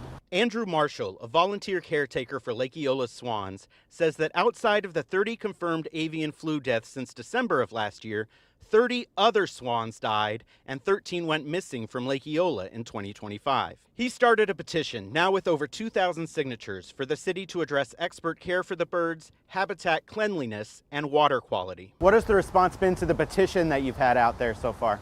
Unfortunately, there has been zero response from any city official, despite numerous and repeated attempts to reach out, collaborate, share information, work together on solutions. I reached out to the city, who say they're working with Florida Fish and Wildlife and haven't seen new bird flu cases at Lake Eola in almost a week. As for what may change, they say, the city and its staff are saddened by the tragic loss of the swans at Lake Eola, and in response are actively reevaluating the Lake Eola Swan Program to ensure the highest standards of care for the city's beloved swans and identify opportunities to strengthen best practices. Because of the care that is lacking, because of the trash that's always in the lake, these birds probably have some other symptomatic issues that they're struggling with, and certainly the avian influenza can be the thing that puts them over the top. Marshall and several other volunteers addressed City Council directly in today's council meeting, urging Orlando's leaders to use this breakout of bird flu to provide better care for the swans. Marshall says it remains to be seen if the city will act on his warnings. And in the meantime, the city of Orlando is sharing CDC guidance about what to do if you come into contact with bird flu. You can see those guidelines on our website, clickorlando.com. Live in Orlando, Alex Cook, News 6. Yeah, something has to be done before we lose any more of those birds. Alex, thank you. A disabled veteran's routine trip to the airport is sparking a push for access and accountability. And I returned to find that my van was not where I left it. Started to try to avoid having an anxiety attack because if I don't have my van, I have no way to get home. Her van with a disabled veteran license plate was gone, towed away. We'll have her call for change next. Plus, why the push to bring recreational marijuana back on the ballot is losing some steam. That's coming up. Julie. Some big time changes are on the way right now. Beautiful out there right now, but midnight freeze warnings kick into effect for our northern counties, and we are all under cold weather advisories tomorrow morning. I'll break it down, tell you how cold it will be where you are in minutes. And as we head to break, we want to remind you to check out our prime time schedule on News 6 Plus. We have a new take on the day's news on News 6 tonight. That's at 9. Go in depth as we answer your weather questions at 9:30. Then watch the late news an hour earlier. It's all tonight on News 6 Plus. Download our streaming app for free. Search WKMG in your smart TV's app store. It's also available on Roku, Apple TV, and Fire TV. This portion of the news is sponsored by Seminole Hard Rock Hotel and Casino.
Last year, anchor Matt Austin showed you the struggle that many handicapped drivers have trying to find parking in Central Florida. Yeah, many of you reached out to Matt after that story aired. One message in particular grabbed his attention, though, a disabled veteran whose van was towed from an airport parking garage. Sylvia Longmire with Spin the Globe, and today I arrived in London. Sylvia Longmire is a travel influencer and disabled veteran. She rolls around the world, telling her nearly 100,000 TikTok followers how to globetrot in a wheelchair. Despite debilitating multiple sclerosis, So easy. she has explored 58 countries and all 50 states. So you've been to Shanghai by yourself, New Zealand by yourself, but the most intimidating place you go might be the MCO parking lot. Is that true? It's frustrating, absolutely. All right, let's do it. So we decided to tag along on a trip to MCO's parking garage on a Friday to see how dicey parking a handicapped van can be. Longmire scoured every deck in the parking garage. The adventure continues. All right. Until she made it to the very top. All the disabled spaces were spoken for. Look, see, it's always over here. She had to park across 2 regular spots so her ramp could extend. It's a familiar feeling. Last November, Longmire paid $160 to park in the reserve section at MCO. Again, the accessible spots were taken. As usual, she parked across the 2 spots at the end. And I returned to find that my van was not where I left it. Started to try to avoid having an anxiety attack because if I don't have my van, I have no way to get home. The van with a clear disabled veteran license plate was gone. The airport had it towed. And I'm getting taken to an accessible shuttle that's going to take me to the impound lot to get my van. 3 hours and $50 later, she was able to head home. Still haven't gone to the bathroom. I haven't eaten since yesterday, so that's the first priorities when I get home. We reached out to MCO for comment. They sent us this response. We have already instructed parking staff to be more vigilant in recognizing vehicles that display a disabled license plate when they occupy multiple spaces. Unfortunately, the vehicle's plate was inadvertently overlooked. That's not okay. That is not okay. Inadvertently overlooked feels like the entire meat of this story, right? Is that how you feel, inadvertently overlooked? I'm inadvertently overlooked almost on a daily basis as a wheelchair user, and I am not alone in that. So yeah, that is the core of the issue, isn't it? Now, Longmire has teamed up with a state representative to create a line amendment that would make it illegal to tow a disabled person's car if they're parked across 2 spots and no other parking is available. It's currently making its way through the legislature in a transportation bill. In fact, she just testified in front of the Commerce Committee to push it through. Also, MCO plans to improve the problem. A new parking guidance system will tell people how many handicap spaces are available on each level, but this will not arrive until 2027. And he's already done reports showing how limited those spaces are everywhere to begin with. So it's a big challenge. And it's stressful, especially if you're going to the airport and you're trying to make a flight and you have to just keep driving Find around. a spot that will accommodate you. All right, we want to check in now with meteorologist Julie Broughton because we have some big changes headed our way. We're not ready, Julie. I know. We're going to feel it when we wake up tomorrow morning, and this cold blast is going to stick around, and then we have another cold blast behind that toward the end of the weekend. So we'll talk about that in just a moment. But first, here's how we're doing across the southeast right now. That is our front that went through this morning. You probably had some rain move through your area, some gusty conditions. That front as well to our south, we've cleared out nicely behind that. In fact, still sitting at 71 right now in Orlando. But once we get through sunset, those temperatures are going to plummet. Because of that, we have freeze warnings posted from midnight to 9 o'clock tomorrow for Flagler, Marion, Lake, Volusia, and Sumter counties. So because of that, we have designated tonight a weather alert night, and we'll likely have the next 3 nights as weather alert nights because these cold temperatures are sticking around. We're also under cold weather advisories because we're talking about wind chill readings in the 20s for most of us. Now, here's what you can expect when you wake up tomorrow morning. If you're in Leesburg, you'll be at 31, 30 in Lake Panasoffkee, 33 in Windermere, 41 tomorrow morning in Satellite Beach. We're looking at 29 29 in Ocala, 28 if you are in Reddick, and then taking you down into our southern counties, areas like St. Cloud will be at 37. Poinciana, you'll wake up to 34 and 34 as well in Kenansville. Here's how it looks for us right now. Notice the breeze. We're seeing winds from the west and northwest tapping into that cold air to our north. Cooler air hasn't quite reached Brevard County. You're sitting at 76 degrees on our Launch Credit Union camera. In Cape Canaveral, lots of sunshine and your winds are gusting up to 20 miles per hour. You're at 61 in Ocala, 54 right now in Wildwood, and still hanging at 71 degrees if you're in Sanford. But again, winds are gusting up to around 20, 25 miles per hour in some spots out of the west and northwest, and that is going to help those temperatures really drop for us. So your hour-by-hour forecast featuring Gus, and I like this picture of Gus because he's wearing his glasses because he's ready to watch the news, and these glasses are very on trend, which I enjoy. 58 degrees at 7 o'clock, 55 degrees at 8 o'clock. I think Ginger likes that picture. Click Orlando.com/pins to share your pet photos and your weather photos with us. So here's the satellite and radar imagery. Still some wintry weather across the Appalachians. There is our front. High pressure building in behind that has cleared our skies, and notice we'll keep our skies clear through the evening and overnight hours. Those clear skies will really let those temperatures drop. Now we have another front coming through Friday into Saturday. So Sunday morning we will wake up. These are actual lows. 24 in Orlando, 28 in Orlando. It will feel like the teens in some spots Sunday morning. 7-day forecast showing 36 for our morning low tomorrow morning into the 50s. We keep those 30-degree temperatures around for the next 4 mornings, which will be the longest stretch since 2018. And then some of the coldest air we've seen potentially in about 15 years headed our way for Sunday and Monday. I'm going to browse the pins pictures just so I can find that So little good. cutie. Yeah, all right, thank you, Julie. Well, the next big vote to allow recreational marijuana in Florida may not happen. What supporters are up against and the deadline that is ticking closer, that's next. Coming up in the morning, keeping students safe at school. The latest district that'll talk about going high tech to keep weapons off of campus. Plus, temperatures once again tumbling. Candace will have an update on the forecast and that dangerous cold every 10 minutes. We'll see you for News 6 Mornings starting at 6.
Supporters of recreational marijuana in Florida appear to be falling short when it comes to getting enough signatures to support putting the issue back on the ballot. The most recent numbers show there are roughly 714,000 verified signatures for the recreational marijuana amendment, but 880,000 signatures are needed in order for it to be on the ballot.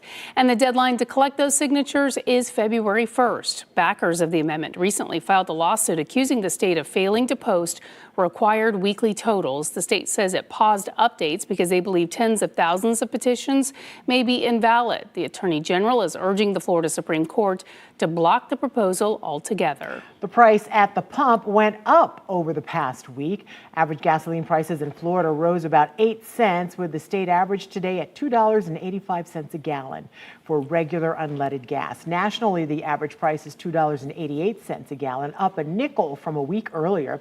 However, AAA says there are signs that price increases are beginning to ease with lower demand for gasoline. We've seen gas prices kind of bounce up and down on a weekly basis, but the good news is that they've mostly been trending lower to where the high end of that bounce is lower than where it was earlier this year. So gas prices are 37 cents a gallon cheaper than a year ago. As is often the case, the cheapest fuel in Florida is being sold in the Panhandle, with the state's most expensive gas in South Florida. News 6 at 5 is next. Anchor Matt Austin is in the newsroom with what's ahead. Well, students on the floor of a bus. It's a photo getting a lot of attention in Osceola County tonight. Coming up, how the district is responding to some outrage from parents. Plus, who would shoot an 11-year-old? The search in Brevard County for whoever is responsible. That's next. Your forecast is only minutes away. You're going to want to stick around for that because the cold, it's coming back with a vengeance. And don't forget, you can stream all of our newscasts and live cameras like this look at Daytona Beach for free anytime. You just have to go to News 6 Plus. We'll be right back.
Just 11 years old, a boy is shot in East Mims near this intersection.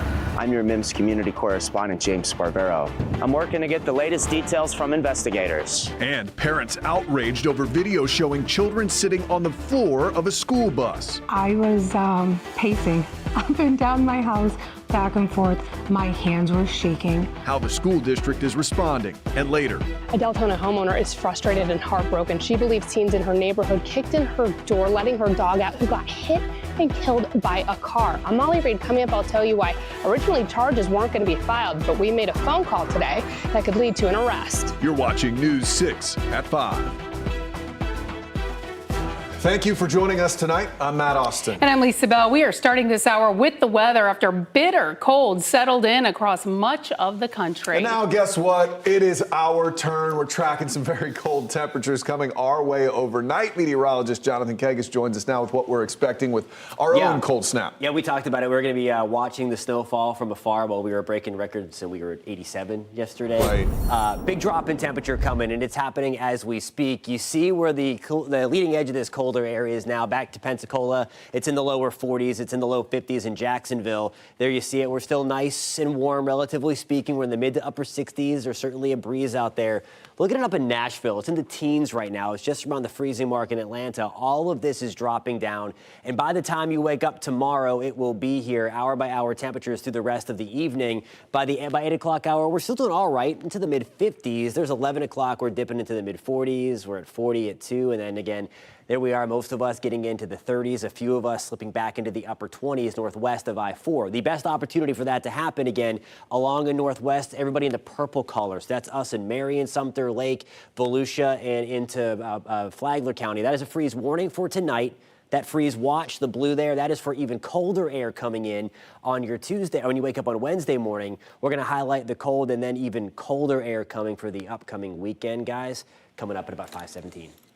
Jonathan, thank you. Well, new tonight, the answer to the question many of you have asked: can the city of Orlando do anything to stop a potential ICE detention facility from opening inside the city? Your Orlando community correspondent Mike Valenti just got his hands on the answer from the Orlando City Attorney and Mayor Buddy Dyer. And Mike, you got a letter from them. What does it say? Yeah, guys, the short answer is no. The city really cannot do anything. And this all boils down to the federal supremacy clause of the United States Constitution. So the issue at hand here is whether the city of Orlando can do anything to prevent ICE from turning a warehouse on Transport Drive into an immigration detention facility. You'll remember 2 weeks ago when we confirmed with an ICE senior advisor about the agency's interest in that warehouse. Well, the Supremacy Clause establishes that federal laws are the supreme laws of the land and override and preempt any conflicting state or local laws or regulations. In this case, the city attorney says ICE is immune from any local regulation that interferes in any way with its federal mandate. In sum, the city can take no action here. Now, in a statement about the legal opinion from the city attorney, Mayor Buddy Dyer said he still has not been informed by the federal government about any potential plans regarding this warehouse, but he acknowledged what the city attorney said, that the city is unable to take action. He goes on to write, quote, "We remain committed to being a city that treats every person with dignity and respect," adding that immigrants are a valued part of our community and have helped to shape a stronger, more vibrant Orlando. Again, no decisions have been made about that warehouse or any other potential site for a possible detention facility, but the city attorney making it pretty clear here, saying that city leaders can do nothing to prevent a possible plan to open a detention facility. Well, I'm outside Orlando City Hall. I'm your Orlando community correspondent, Mike Valenti, News 6. Mike, thank you. As we continue to track the latest with ICE in Orlando, Senate Democrats are threatening to block a crucial vote to fund the Department of Homeland Security this week. It all comes after a second person was killed by ICE in Minnesota. CBS's Erica Brown reports from Capitol Hill. In the wake of Saturday's fatal shooting of U.S. citizen Alex Preddy by federal agents in Minneapolis, President Trump announced that he spoke with Minnesota Governor Tim Walz Monday, saying the two leaders seem to be on a similar wavelength. We hope Governor Walz will do the right thing and continue to work with President Trump to keep the American people safe following their call this morning.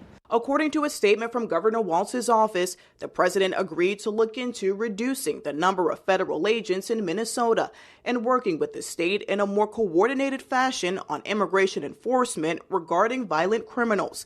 The White House shared some of what the president expects from local authority. Local police must assist federal law enforcement in apprehending and detaining illegal aliens who are wanted for crimes, especially violent crimes. Trump also posted that he's sending his so-called border czar, Tom Homan, to Minnesota, who will report to him. I know Tom. I worked with him for a number of years. I would hope that he would bring some light and some reasonable to this. Following Saturday's shooting, Senate Democrats and at least one independent are refusing to vote for a bill that would fund the Department of Homeland Security, and that could trigger another partial government shutdown at the end of the week. I can't vote for a bill that includes ICE funding under these circumstances. The Senate's 53 Republicans need the help of 7 Democrats or independents to keep the government open. Erica Brown, CBS News, Capitol Hill. In Brevard County, this search is on tonight for whoever shot an 11-year-old boy accidentally, it appears. Your MIMS community correspondent James Sparvero is working to get the latest details from investigators and also talk to a longtime neighbor who knows the boy and his family. Just 11 years old, a boy is shot in East Mims near this intersection. Friday afternoon around 4 o'clock, the Brevard Sheriff's Office says the boy was with adults on Kennedy Street when shots were fired out of a car driving by. Spokesperson Todd Goodyear told me whoever was in the car likely meant to hit someone else with the boy. Why do you think the boy wasn't the intended target? Based on the circumstance of a vehicle driving by, a small group being there, shots being fired at that group, and him being 11 and in 4th grade, I think he was the youngest person there. It was probably not intended for him. Have you lived here in East Mims a long time? All my life. I talked to Miss Georgia Mitchell, a minister of a church here, about the boy being shot. The last time I told a story here in 2022, 16-year-old Damari Wilson, who was shot, died. Unlike that case, no one's been arrested yet for shooting the 11-year-old. Georgia told me she knows his family. Unfortunately, you've seen some youth violence in this neighborhood. Mm-hmm. How does that make you feel anytime this happens? Bad, because we never had this when we was growing up. None of this, all this shooting, and so what I've been doing, I've been praying against it. I've been believing God to set this community free, bring back the unity that we used to have. The sheriff's office updates me that the boy is doing fine. The search for whoever shot him continues. Our reporting will continue on clickorlando.com as soon as we hear any new information. In Brevard County, I'm your MIMS community correspondent, James Sparvero, News 6. In Volusia County, a 16-year-old is in custody. Investigators say he made a threat to carry out a school shooting. The Volusia County Sheriff's Office posted this video yesterday after his arrest.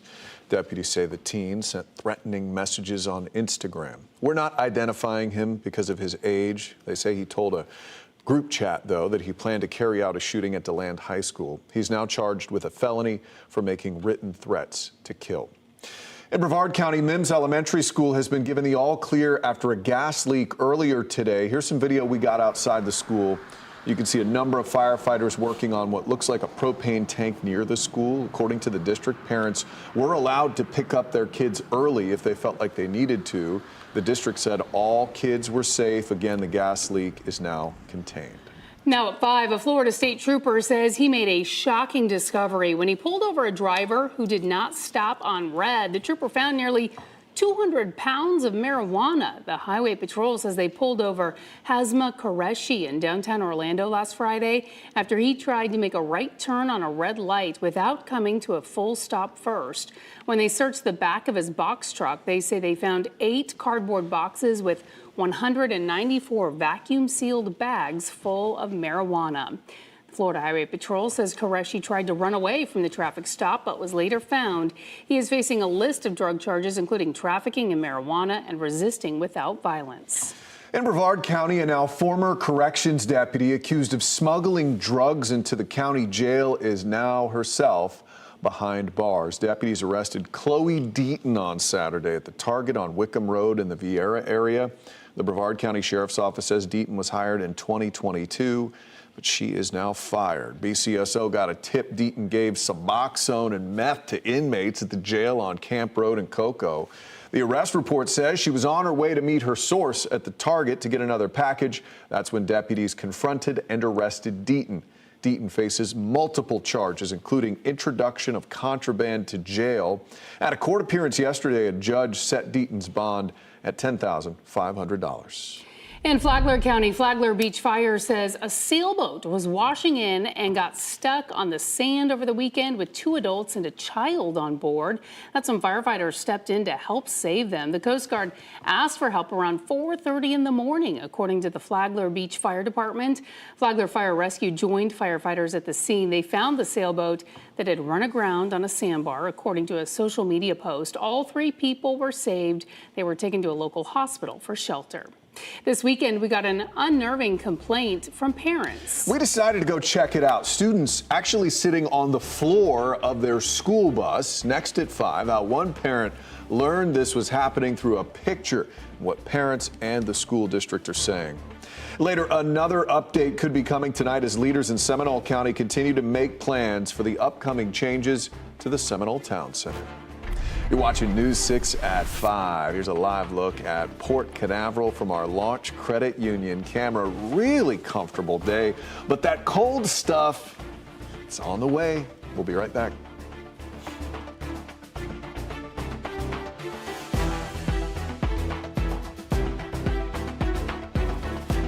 This portion of the news is sponsored by Launch Credit Union.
Sitting on the floor of the school bus. A mom says her 13-year-old son was put in an unsafe situation on an Osceola County school bus after multiple students were forced to sit on the floor of that bus. News 6's Jana Manhalal spoke with that mom, taking her concerns directly to the district. He sends me the picture, and immediately my heart dropped because in the picture you can see there's about 9 students sitting on that floor, including my son. That photo was taken Friday, January 23rd, after Carla Hannon's son Lucas rode home from school in an Osceola County school bus. She says a substitute driver showed up in a wheelchair-accessible bus, and it was not designed to carry the number of students on that route. Instead of calling into dispatch and saying, hey, I have too many kids, she didn't do that. I was pacing up and down my house, back and forth. My hands were shaking. I have never felt so frustrated and helpless at the same time. Several students were seated on the floor near exposed metal, raising safety concerns if the bus had suddenly stopped. That grate could come down and hit these children. Or even if you have a front impact or back impact, these kids could go flying. After receiving that picture, Carla said she called here to the Osceola County School District Transportation Unit, where she was put on hold for quite a while. I sat here for a good 30 minutes and I was like, you know what? Everybody needs to know how these kids were not safe on that bus. That's when she posted the picture online, quickly getting widespread attention and, at last, a response from the district, which read in part, "We are aware of the situation that occurred yesterday in which a wheelchair-accessible school bus was loaded with more students than available seats. The incident is being investigated and an appropriate action will be taken by management." When I contacted the district, they told me they reached out to parents via the school's alert system. And as for Carla, well, she hopes the district follows through and ensures this never happens again. In Osceola County, I'm Jada Manahalal, News 6.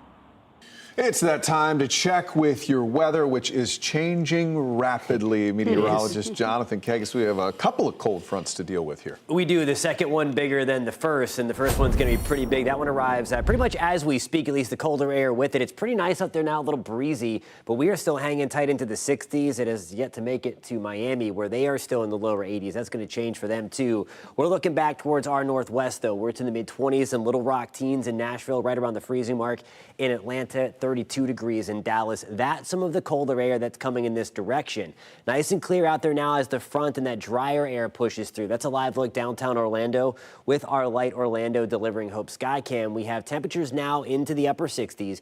You see the Skycam bouncing all around, though. The wind direction has changed, and that's the key that the front has crossed Central Florida. The breeze out of the west northwest now at about 15 to 20 miles an hour, pumping in some of that chill that we are going to wake up to tomorrow. So we're going to wake up in the 20s and 30s again. Most of us in the 30s this time around. There's 36 degrees under a mainly clear sky, still a touch breezy in the morning.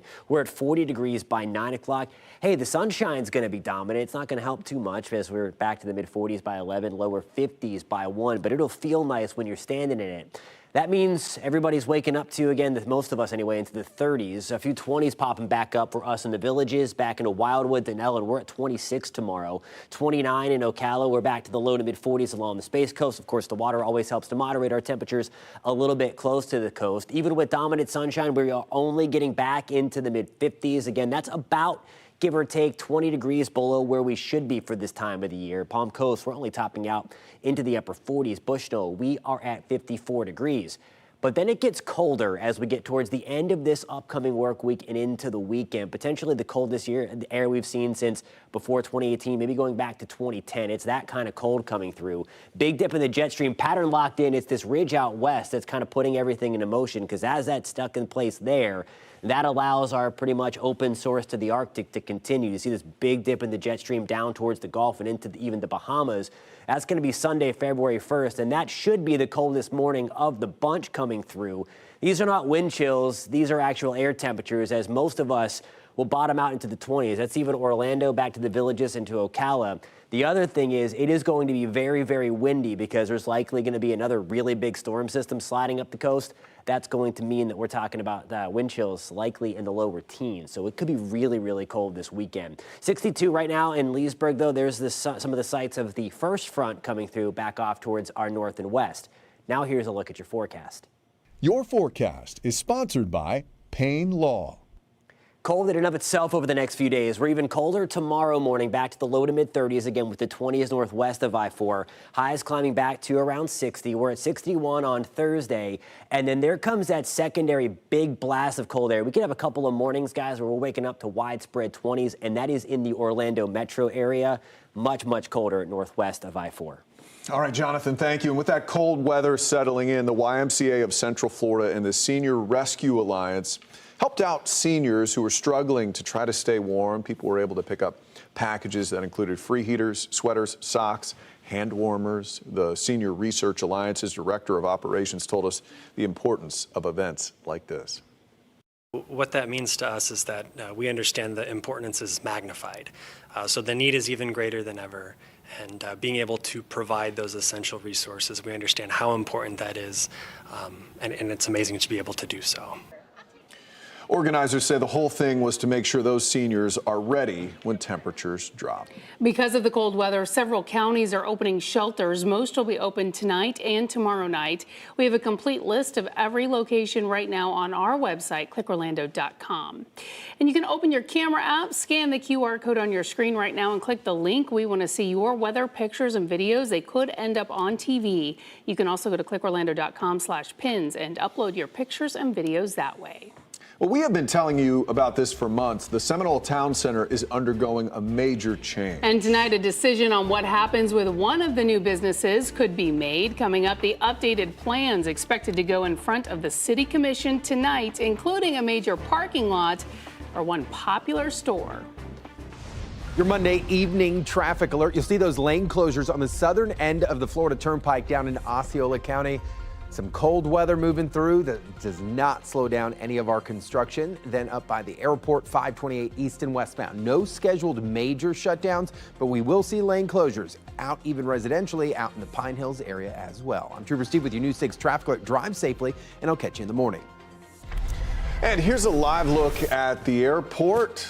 Complicated place if you're traveling to some other destinations with that big winter storm. Our Light Orlando Delivering Hope camera here for you. You're watching News 6 at 5, and we appreciate it. We'll be right back.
Well, 2026 is set to be a transformative year for the Seminole Town Center. This spring, the former Macy's will be demolished, making way for a colossal Costco. Tonight, we are expecting the city to take another step toward the redevelopment. Your Sanford community correspondent Catherine Silver explains. Before this Macy's can become a Costco, the Sanford City Commission needs to consider rezoning about 40 acres of this site at the Seminole Town Center. We've shown you some of the plans before for a 156,000 square foot warehouse store, liquor store, fuel station, and lots of parking. All of that parking is why this is a topic of discussion. The site plan has 75% more parking than required by city code, much more than what the city would normally permit. There was a public hearing in December where a representative for the Ardent Companies, the group behind the mall's redevelopment, explained why they think so much parking is necessary, even if it limits the amount of landscaping. So the public hearing happened at the end of last year. Tonight, we're expecting to see some new plans in front of the City Commission that are updated. Once the Costco is built, it's expected to be one of the largest in Central Florida. In Sanford, I'm Catherine Silver, News 6. For weeks, bird flu has been killing a number of Lake Eola swans. And protesters lined up outside City Hall today to try to get some answers coming up what those protesters had to say about the outbreak and the response we got from Orlando officials. And the new information we're learning about the bitter dispute between former Orlando City Commissioner Regina Hill and current Commissioner Shan Rose. Now let's take you for a live look at Daytona Beach, looking back inland as that gorgeous sunset is upon us. It is the golden hour. It's also time for that cold to come in. You're watching News 6. Keep it here. We'll be right back.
Glad you're with us. I'm Lisa Bell. I'm Matt Austin. You're watching News 6 at 5, and we are following several top stories for you right now. The city attorney for Orlando says there is nothing Orlando leaders can do in response to ICE's interest in opening a detention facility in the city. 2 weeks ago, we confirmed with an ICE senior advisor about the agency's interest in turning a warehouse on Transport Drive into a detention facility. The city attorney says ICE is immune from any local regulation. Deputies in Brevard County are looking for whoever shot an 11-year-old boy accidentally, it appears. It happened Friday afternoon on Kennedy Street in Melbourne. The Brevard County Sheriff's Office says they believe that shooting was intended for the people he was with, not the boy. BCSO tells us the boy is fine and the search for whoever shot him continues. A mom says her 13-year-old son was put in an unsafe situation on an Osceola County school bus after multiple students were forced to sit on the floor of that bus. The mom says a substitute driver showed up in a wheelchair accessible bus, and it was not designed to carry the number of students on that route. The school district says it's aware of the situation and appropriate action will be taken. Tonight, we're checking back with the city of Orlando about those 6 swans, and the city says no swans have died of bird flu in the past week, at least at Lake Eola, but people have found dead birds at nearby Lake Davis Park, including one with avian influenza. And this afternoon, some volunteers are upset, worried the ongoing outbreak could be a symptom of poor conditions for the swans at Lake Eola. News 6's Alex Cook is live at Lake Eola. And Alex, you spoke with protesters today outside City Hall about what they want the city to do differently for the beloved swans. That's right. Those passionate protesters or volunteers lined up on the City Hall street steps here at Orlando City Hall, holding signs that they say show the poor conditions that those swans have been kept in. They say the city is not doing everything that they can to care for the swans, and they're frustrated because their offers of help have been ignored. A lake constantly filled with trash, mold-covered feeders that lead to disease, inadequate security, and infrastructure, resulting in birds being kicked, stolen, or killed. Andrew Marshall, a volunteer caretaker for Lake Eola swans, says that outside of the 30 confirmed avian flu deaths since December of last year, 30 other swans died and 13 went missing from Lake Eola in 2025. He started a petition, now with over 2,000 signatures, for the city to address expert care for the birds, habitat cleanliness, and water quality. What has the response been to the petition that you've had out there so far? Unfortunately, there has been zero response from any city official, despite numerous and repeated attempts to reach out, collaborate, share information, work together on solutions. I reached out to the city, who say they're working with Florida Fish and Wildlife and haven't seen new bird flu cases at Lake Eola in almost a week. As for what may change, they say, the city and its staff are saddened by the tragic loss of the swans at Lake Eola, and in response are actively reevaluating the Lake Eola Swan Program to ensure the highest standards of care for the city's beloved swans and identify opportunities to strengthen best practices. Because of the care that is lacking, because of the trash that's always in the lake, these birds probably have some other symptomatic issues that they're struggling with, and certainly the avian influenza can be the thing that puts them over the top. Marshall and several other volunteers addressed City Council directly in today's council meeting, urging Orlando's leaders to use this breakout of bird flu to provide better care for the swans. Marshall says it remains to be seen if the city will act on his warnings. In the meantime, the city of Orlando is sharing CDC guidance on what to do if you come in contact with the bird flu. We have those tips online on our website at clickorlando.com. Live in Orlando, Alex Cook, News 6. Alex, thank you. We're learning some new information now about a bitter dispute between a current and former Orlando City Commissioner. Just days ago, a judge threw out a lawsuit against District 5 Commissioner Shan Rose that had been filed by her political rival, Regina Hill. News 6 investigator Mike DeForest has the latest in this ongoing saga. I've just obtained this police report. It reveals that back in November, just 3 days after Shan Rose won election as Orlando City Commissioner, she marched down to Orlando Police Headquarters. Commissioner Rose told an officer that she was being harassed by the woman she just defeated, former Commissioner Regina Hill. Rose claims she felt threatened, unsafe, emotionally distraught, and physically afraid because of Hill's actions. I'm here today because the city of Orlando is witnessing a dangerous misuse of authority. Hill, now a private citizen, showed up at an Orlando City Commission meeting on Monday to address Rose's police report. This is not simply a disagreement. This is an attempt to trigger law enforcement scrutiny, create legal jeopardy, and escalate retaliation under the color of public office. Last week, a judge dismissed a lawsuit Hill had filed against Rose. That lawsuit accused Rose of bribing voters with gift cards and illegally collecting absentee ballots. But the judge found no evidence of wrongdoing, ruling there is simply no factual basis to suggest illegal votes of any kind. Rose did not immediately comment on this latest dispute between the two political rivals. Orlando police have not indicated whether they are still investigating Rose's complaints of harassment by Hill. Mike DeForest, News 6. Well, check out a smoky scene in Brevard County. Deputies say a man was under the influence as he drove down the highway in a burning car. Yes, he was driving and the car was on fire. Deputies got a call about a, quote, car on fire driving down 192 Friday. Fire officials say when the driver, Patrick Rinaldi, stopped, a brush fire broke out. Sheriff Ivey said callers even told them Rinaldi tried to get back in the car and take off. Deputies say he barely helped his wife escape that burning car. Rinaldi was arrested and booked for a DUI. He's being held at the Brevard County Jail on a $5,500 bond. It is a new message from the state about dangerous chemicals found in candy. Governor DeSantis was in Central Florida today, where he announced the results of a study that found elevated levels of arsenic in dozens of brands. As News 6's Mark Lehman shows us, the findings are part of a new Florida initiative. Governor DeSantis holding a news conference here in the Villages today where he says unacceptable levels of arsenic have been found in dozens of candy brands. The governor saying it's important to bring awareness and it's part of an effort to help Floridians make informed decisions about how they feed their families. Governor DeSantis, joined by the First Lady and Florida Surgeon General, announced the findings on a state test of 46 candy brands. According to the governor, it showed elevated levels of arsenic in 26 of those brands. The state study alleges more than 96 pieces of Nerds candy exceeds the annual safe arsenic consumption limit for kids. For Jolly Ranchers, that threshold is passed after just over 6 pieces. The findings are part of the new Healthy Florida First initiative, which aims to increase accountability in the food supply. Reducing unnecessary exposure to arsenic and lead and cadmium and mercury and other harmful contaminants in the food supply, especially for our children, gives us a better chance of potentially warding off long-term health ramifications. The study comes a few weeks after the governor announced the state found concerning levels of chemicals in some baby formulas. The products are the first of several tests under Healthy Florida First to provide consumer transparency. At today's news conference, the governor did not take any questions about if the candy companies have been notified directly about the findings or if there will be any further action. We posted a link to the state's findings under this story on clickorlando.com. In the Villages, Mark Lehman, News 6.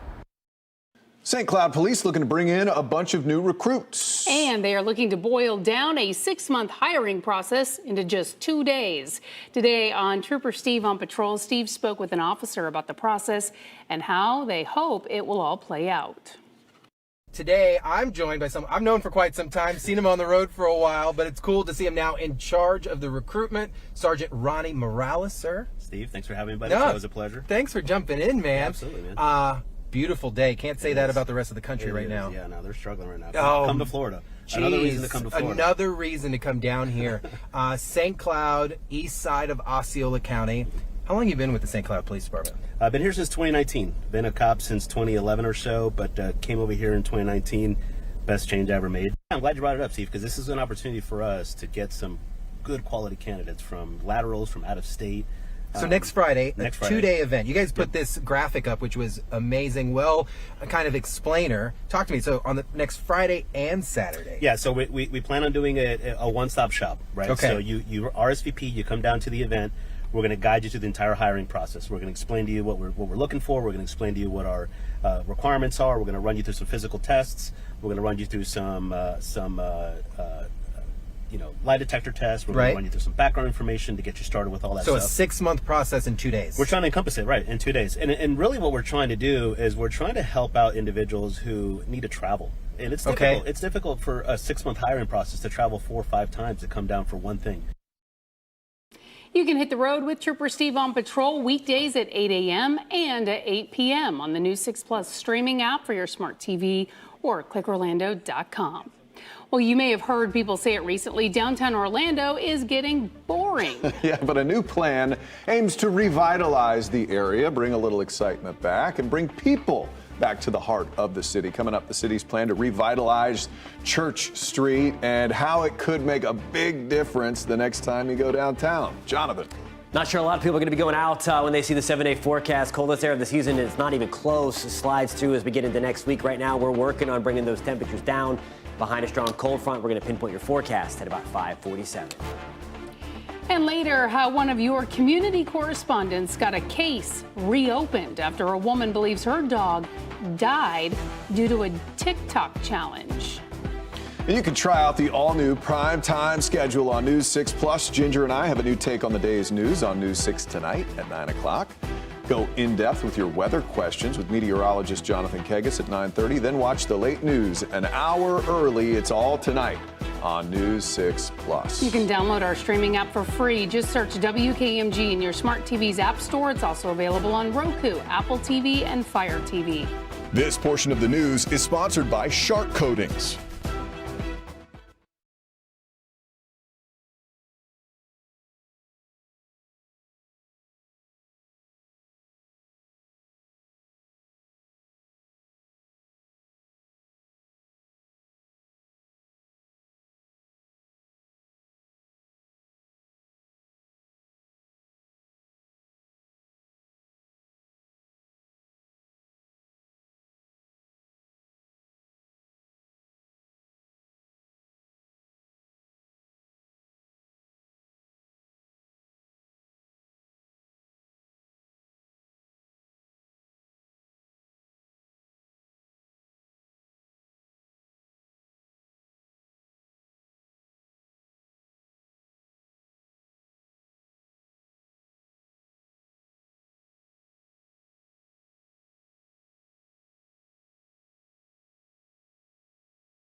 Well, plans to transform one of downtown Orlando's busiest roads are set to take a big step forward. City leaders are set to pick a contractor to overhaul a busy stretch of Church Street, hoping it will change the experience for thousands of people who attend downtown events. News 6's Stephanie Rodriguez is on Church Street, where city leaders want to ensure people do not leave the moment an event is over.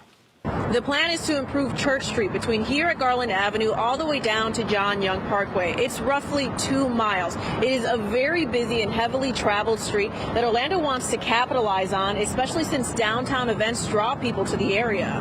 How often do you walk on Church Street?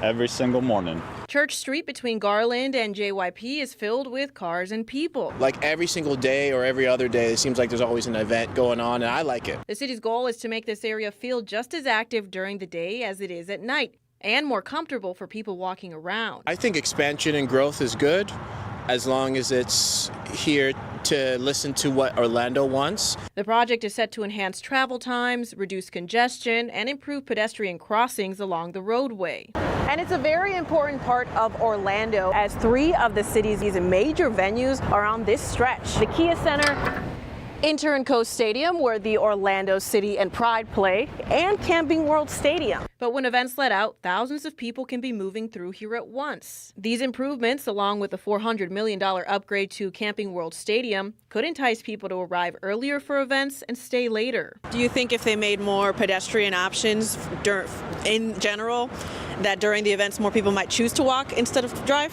100%. 100%. This is all part of the city's plan to revitalize downtown, and it will go hand in hand with the Canopy project, which is coming in 2027. This project will turn this I-4 underpass into an immersive public area. Reporting in Orlando, Stephanie Rodriguez, News 6. All right, we want to check in now with our meteorologist, Jonathan Kagas, because we have some big changes on our way. It looks beautiful out at Church Street today. Fantastic. 48 hours from now, maybe a different story. Yeah, and maybe in 12 hours from now, a different story as that front is working its way through. Right now, you see where the chill is sliding down from a little bit warmer in International Falls. Right now, it is at least above 0. It's at 4 degrees. You still see we are hanging on to a little bit of warmth. Certainly Miami back in the lower 80s. We're still in the 60s.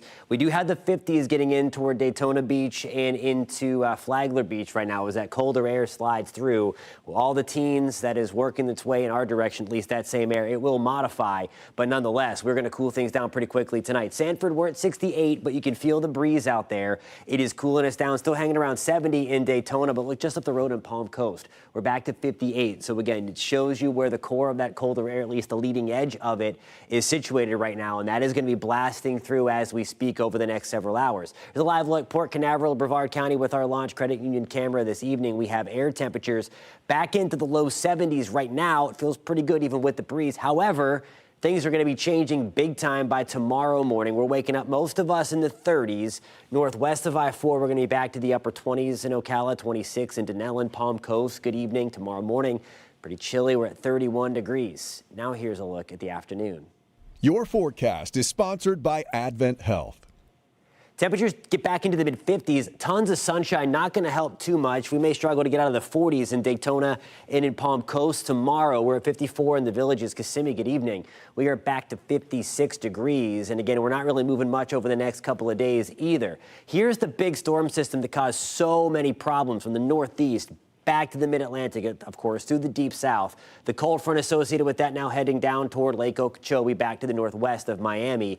And then all of that colder air is spilling in. Back to the northwest, we have a series of additional fronts that will continue to reinforce this big blast of colder air that arrives tonight. Another big winter storm going to be likely out of the deal, mainly for areas north of us. But as we put this into motion again, we're going to watch this front come through, and these colder colors represent the colder air that's sliding back through.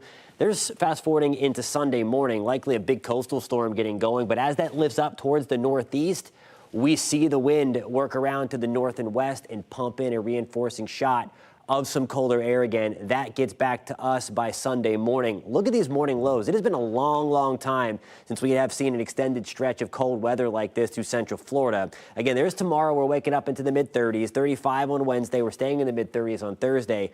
Our warmest day is Saturday as we get back into the lower 40s, and then the bottom falls out in the temperature department. These are actual air temperatures again in Orlando, back to the upper 20s Sunday into Monday, and we're going to keep things below normal well on through the first full week of February. So this stretch of cold is no joke. 59 on Wednesday, back to the low 60s on Thursday. There's that additional front on Saturday, and then there's the chill to follow. Highs Monday, guys, might struggle to get out of the 40s.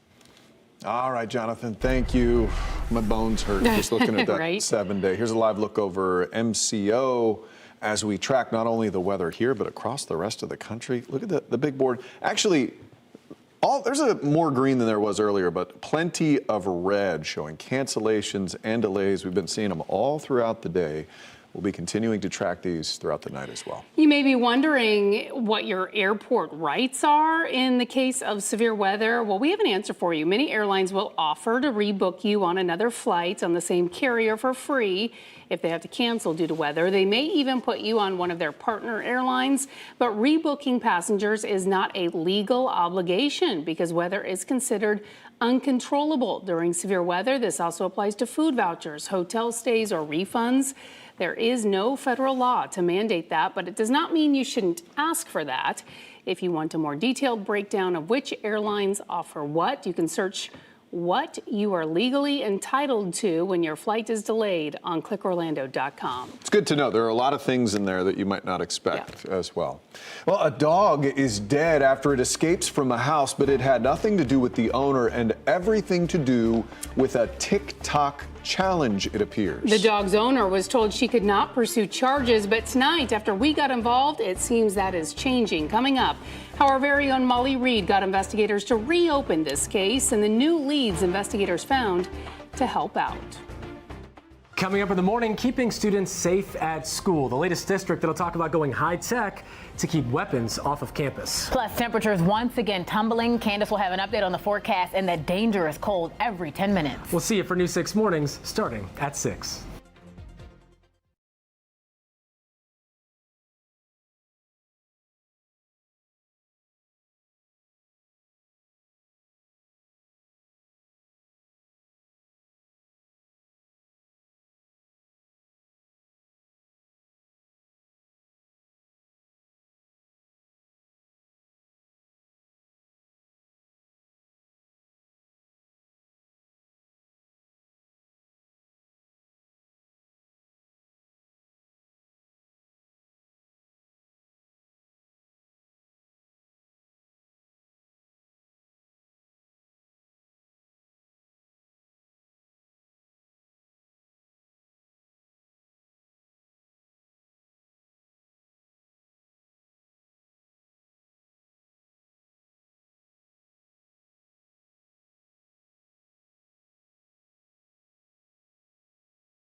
So a social media challenge ends with the death of a dog. A Deltona woman believes the dog escaped as teens took part in the viral door kick challenge. At first, deputies told her there was not enough evidence to press charges. Your Volusia County community correspondent Molly Reed made a call today, and investigators reopened the case and found new leads. I was originally coming here to Deltona to talk to this frustrated dog owner. She felt that justice was not being served for her family and her little Yorkie dog. But before I came here, I called the Volusia Sheriff's Office and asked them if they could explain why charges would not be filed against the teens they interviewed for allegedly kicking this homeowner's door in, letting the dog out. Originally, I was told there was not enough evidence to charge. But then I was told that phone call pushed them to take another closer look at the case. And while here talking to the dog's owner, I was able to give her a big update. So I have another quick update. Yeah. They told me there's going to be an arrest. Oh, really? What do you think hearing that? Oh my gosh, like that's... I got the text from the sheriff's office and immediately shared the news. Dasani Sid relieved to hear some justice will be served for her dog Spooky. In December, Spooky escaped through the front door of their home. A neighbor a few streets over found him after he was hit by a car and killed. I don't care about my door. Y'all can break my windows. I care less about that. But he didn't deserve to, like, he didn't deserve that. Sid's cameras did not record the incident, but got this still photo of teens at her front porch after coming home to her doorframe looking like this. This video from her neighbor was one of the only other pieces of evidence they could find. She says it shows the teens walking away from her property. Detectives' original report mentioned a nearby teen's birthday party. The teens told investigators they were playing ding-dong ditch at neighbors' houses. Investigators have not yet said what piece of evidence reopened the case, which teen will be charged, or what the charge will be. Sid hopes the punishment will serve as a reminder that actions have consequences. Have them do community service, you know, at a dog shelter. 3 years. That's how old Spooky was. That's how I feel. And I'm told an arrest should be made within the next 24 hours. I'm your Volusia County community correspondent Molly Reed, News 6. Ginger Gadsden is in the newsroom with what we're working on for News 6 at 6. With tensions rising nationwide because of ICE enforcement in the U.S., we're learning Orlando city leaders may not have much say about the possible detention center being looked at in Orlando. Plus, school safety is top of mind for neighbors in Seminole County after 2 students were arrested in a potential plan to kill another student. What a new police report is showing. And a live look now at Daytona Beach. You're watching, what a beautiful sunset that is. You're watching News 6. We'll be right back.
Now on News 6 at 6, we're learning Orlando City leaders can't do anything to stop ICE from opening a detention facility here if they want to. Plus, instead of calling into dispatch and saying, hey, I have too many kids, she didn't do that.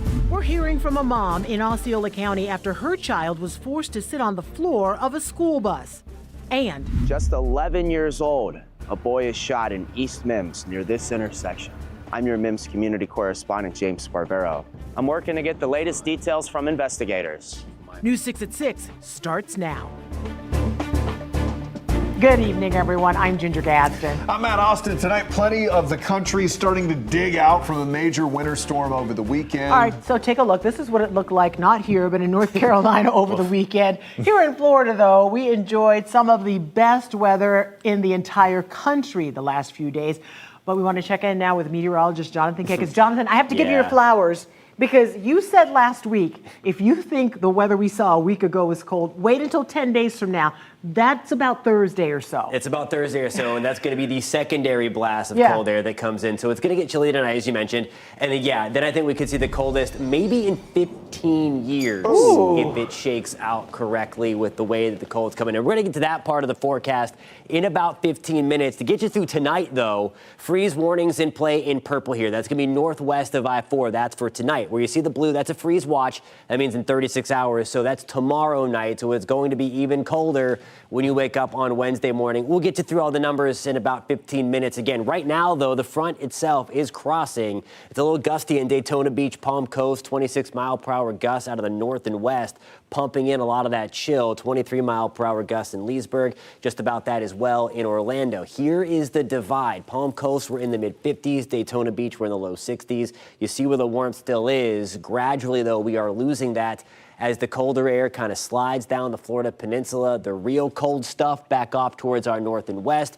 We'll talk about when it settles in and just how cold we could get as we get towards the end of this upcoming work week and into next weekend, guys, coming up at about 6:17. Jonathan, thank you. There are cold weather shelters open in parts of Central Florida. We have a full list of locations and hours for the extended cold right now on clickorlando.com.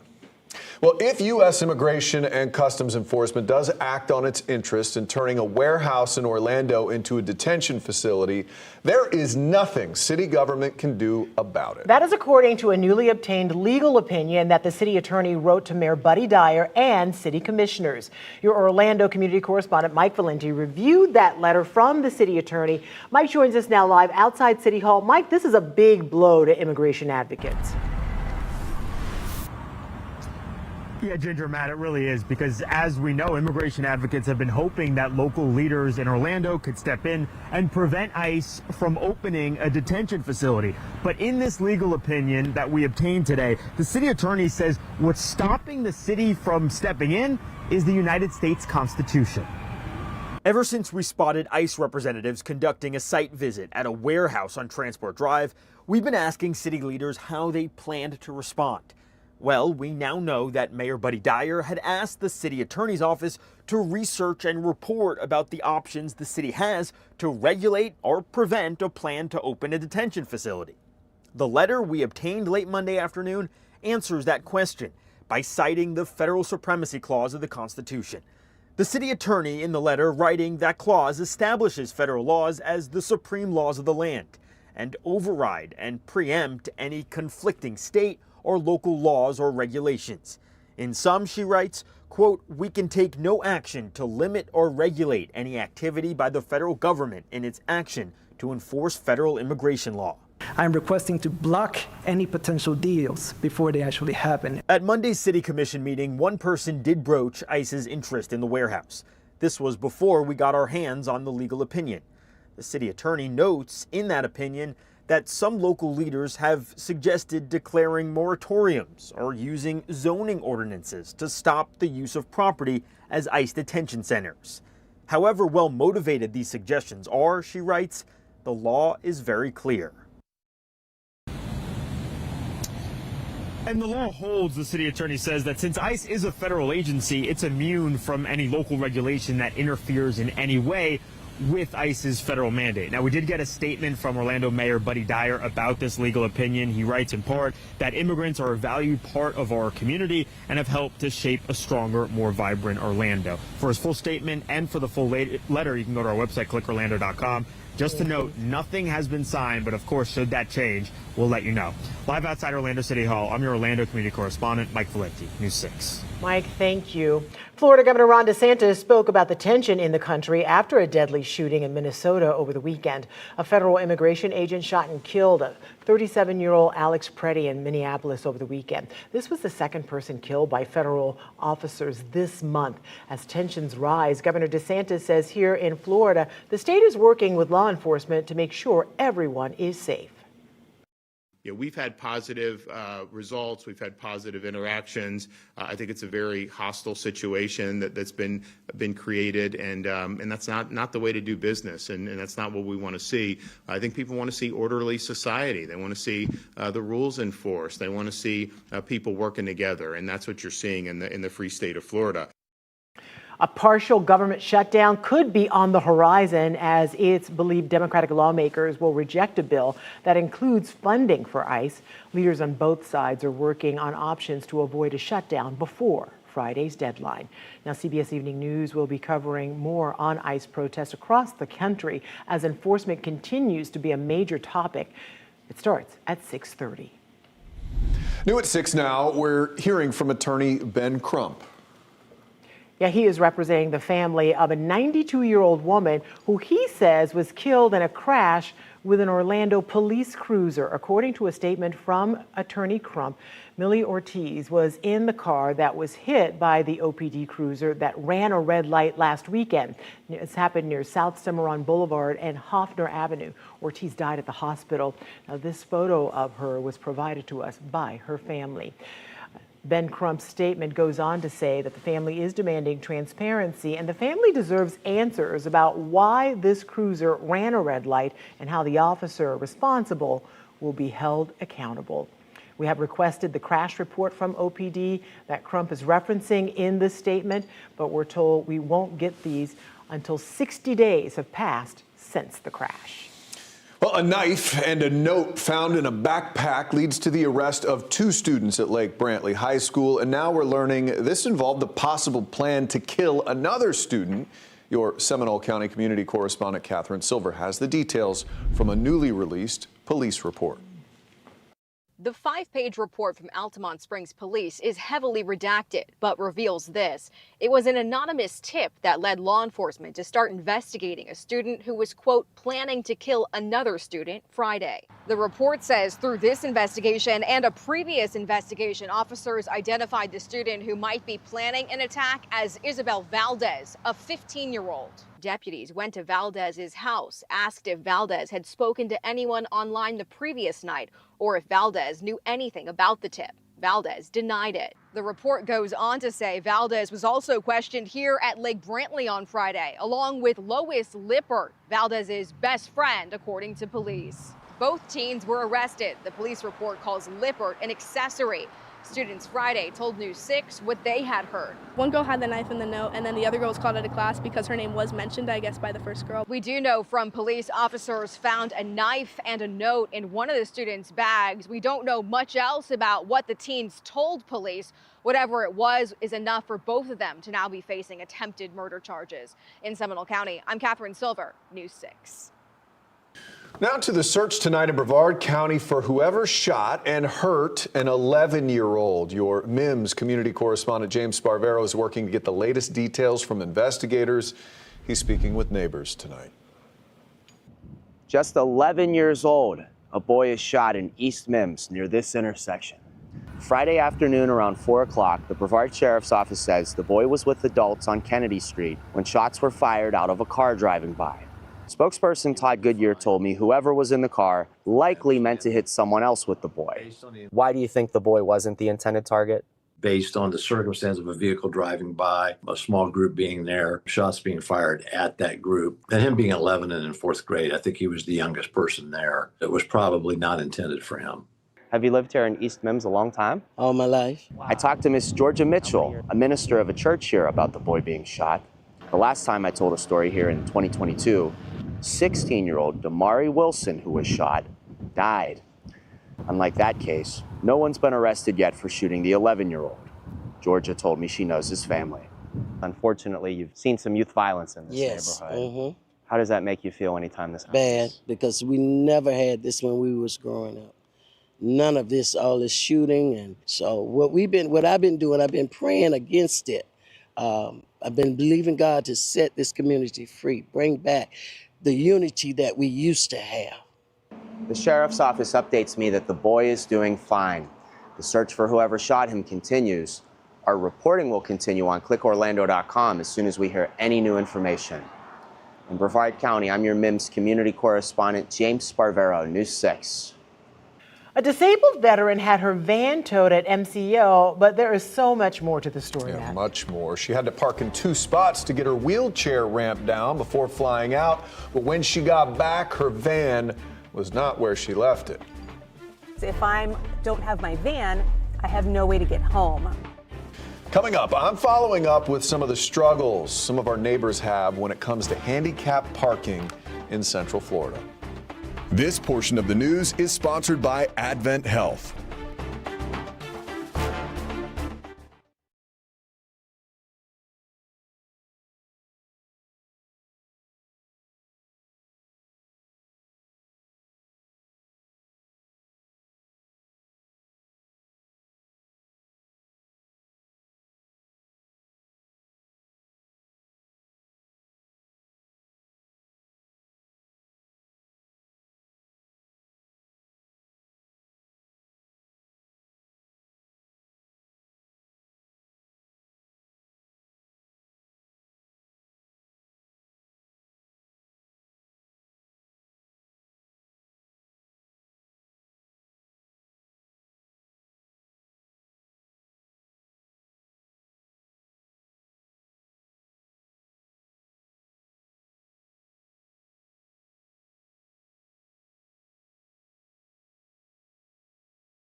Well, late last year, I brought you the struggle of handicapped drivers who are having a really hard time trying to find parking in Central Florida. And many of you reached out to me after that story aired. And one message in particular grabbed my attention.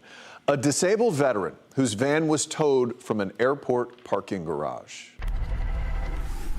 Sylvia Longmire with Spin the Globe, and today I arrived in London. Sylvia Longmire is a travel influencer and disabled veteran. She rolls around the world, telling her nearly 100,000 TikTok followers how to globetrot in a wheelchair. Despite debilitating multiple sclerosis, So easy. she has explored 58 countries and all 50 states. So you've been to Shanghai by yourself, New Zealand by yourself, but the most intimidating place you go might be the MCO parking lot.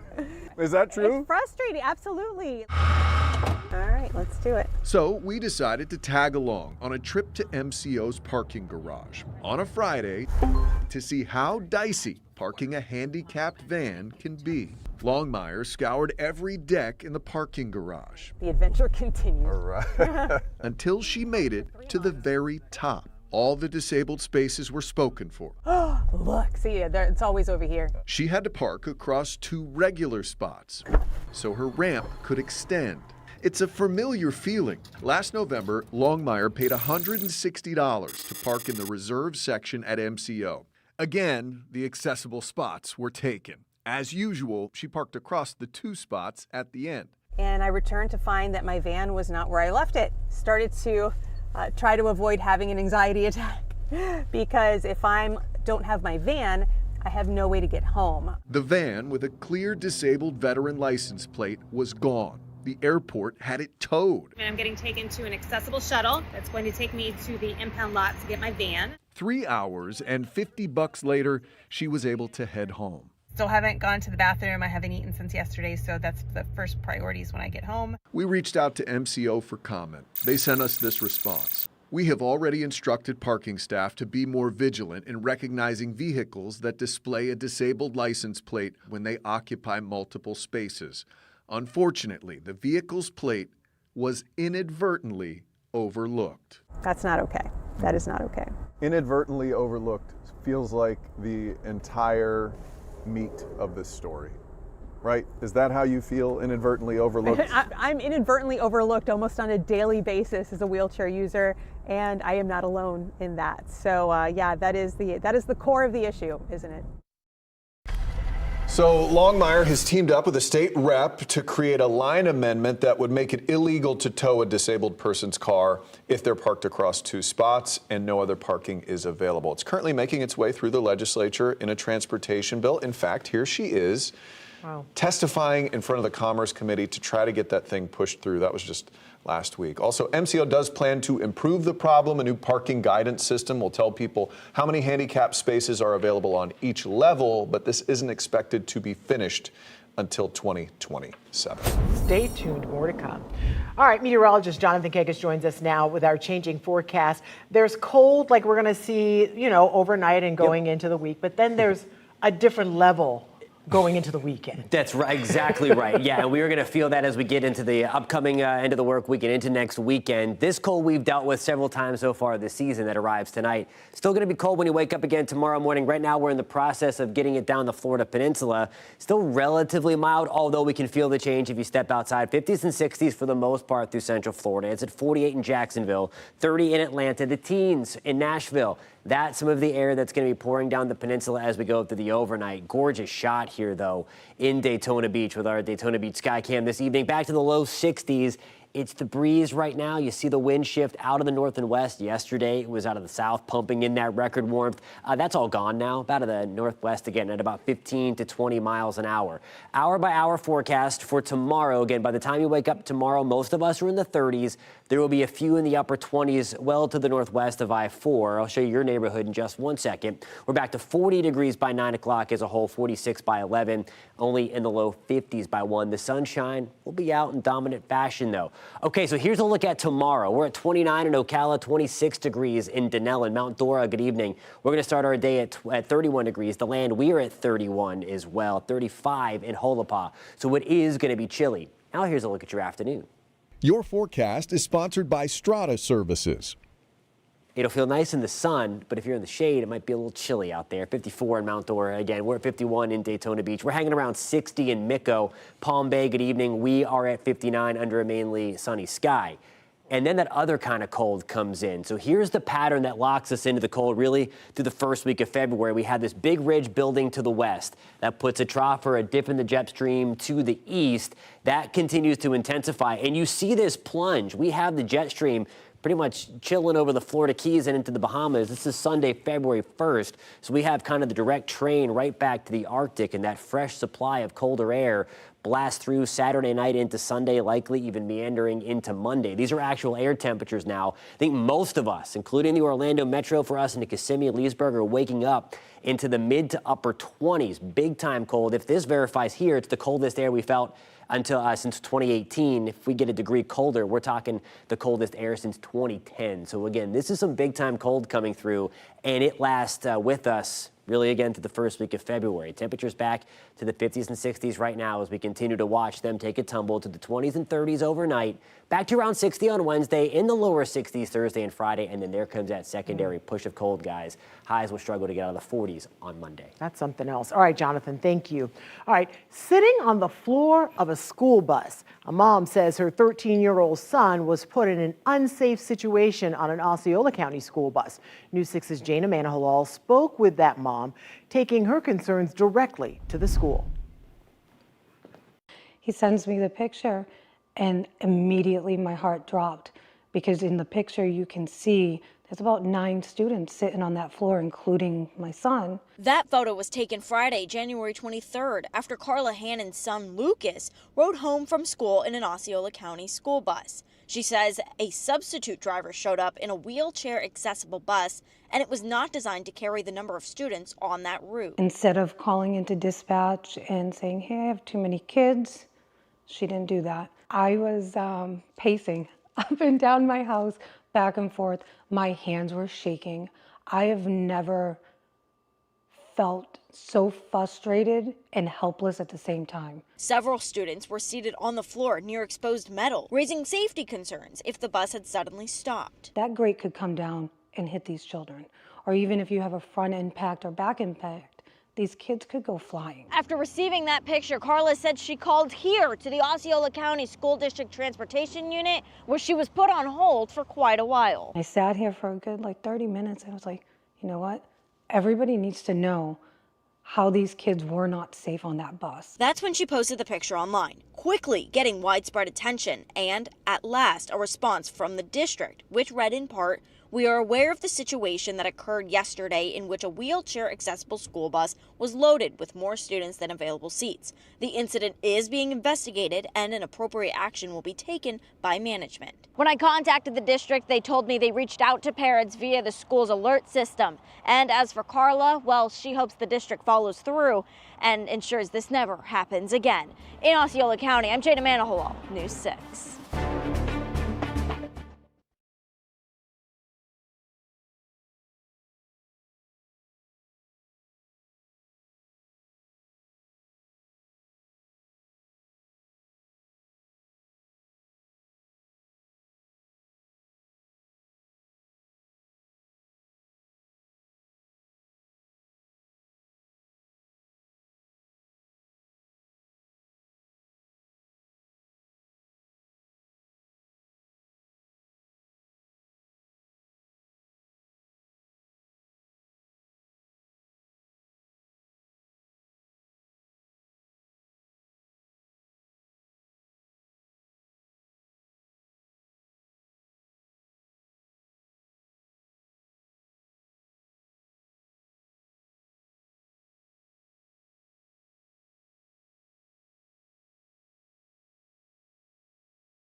8th place and searching for momentum. That's where the Magic are heading into tonight's matchup in Cleveland, a rematch of Saturday at the Kia Center.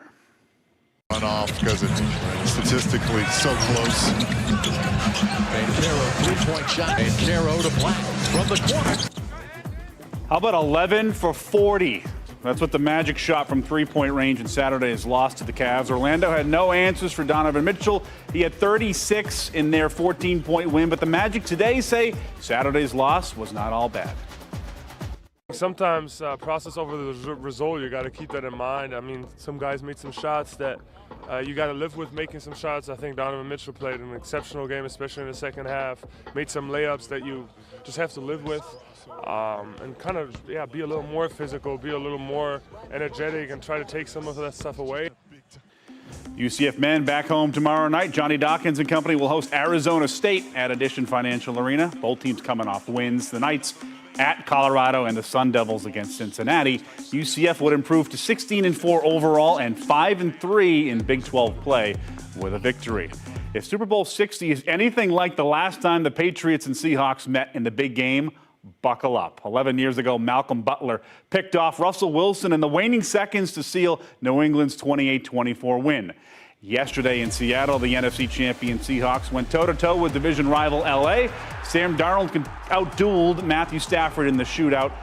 Darnold passed for 346 yards and 3 TDs as Seattle won 31-27. Much different story for the Patriots. They took a 10-7 lead over the Broncos yesterday and rode its defense to victory in a second-half snow globe in Denver. Yeah, there it is. This will be the Patriots' record 12th Super Bowl appearance. I've been in their position. I have. I've been there. And it's amazing. And I want other people to feel that feeling. And it's for our families who make a lot of sacrifices and the excitement and the joy that they have. I'm happy to be a part of this team, man. This group and this coaching staff is just, I'm really happy to be here.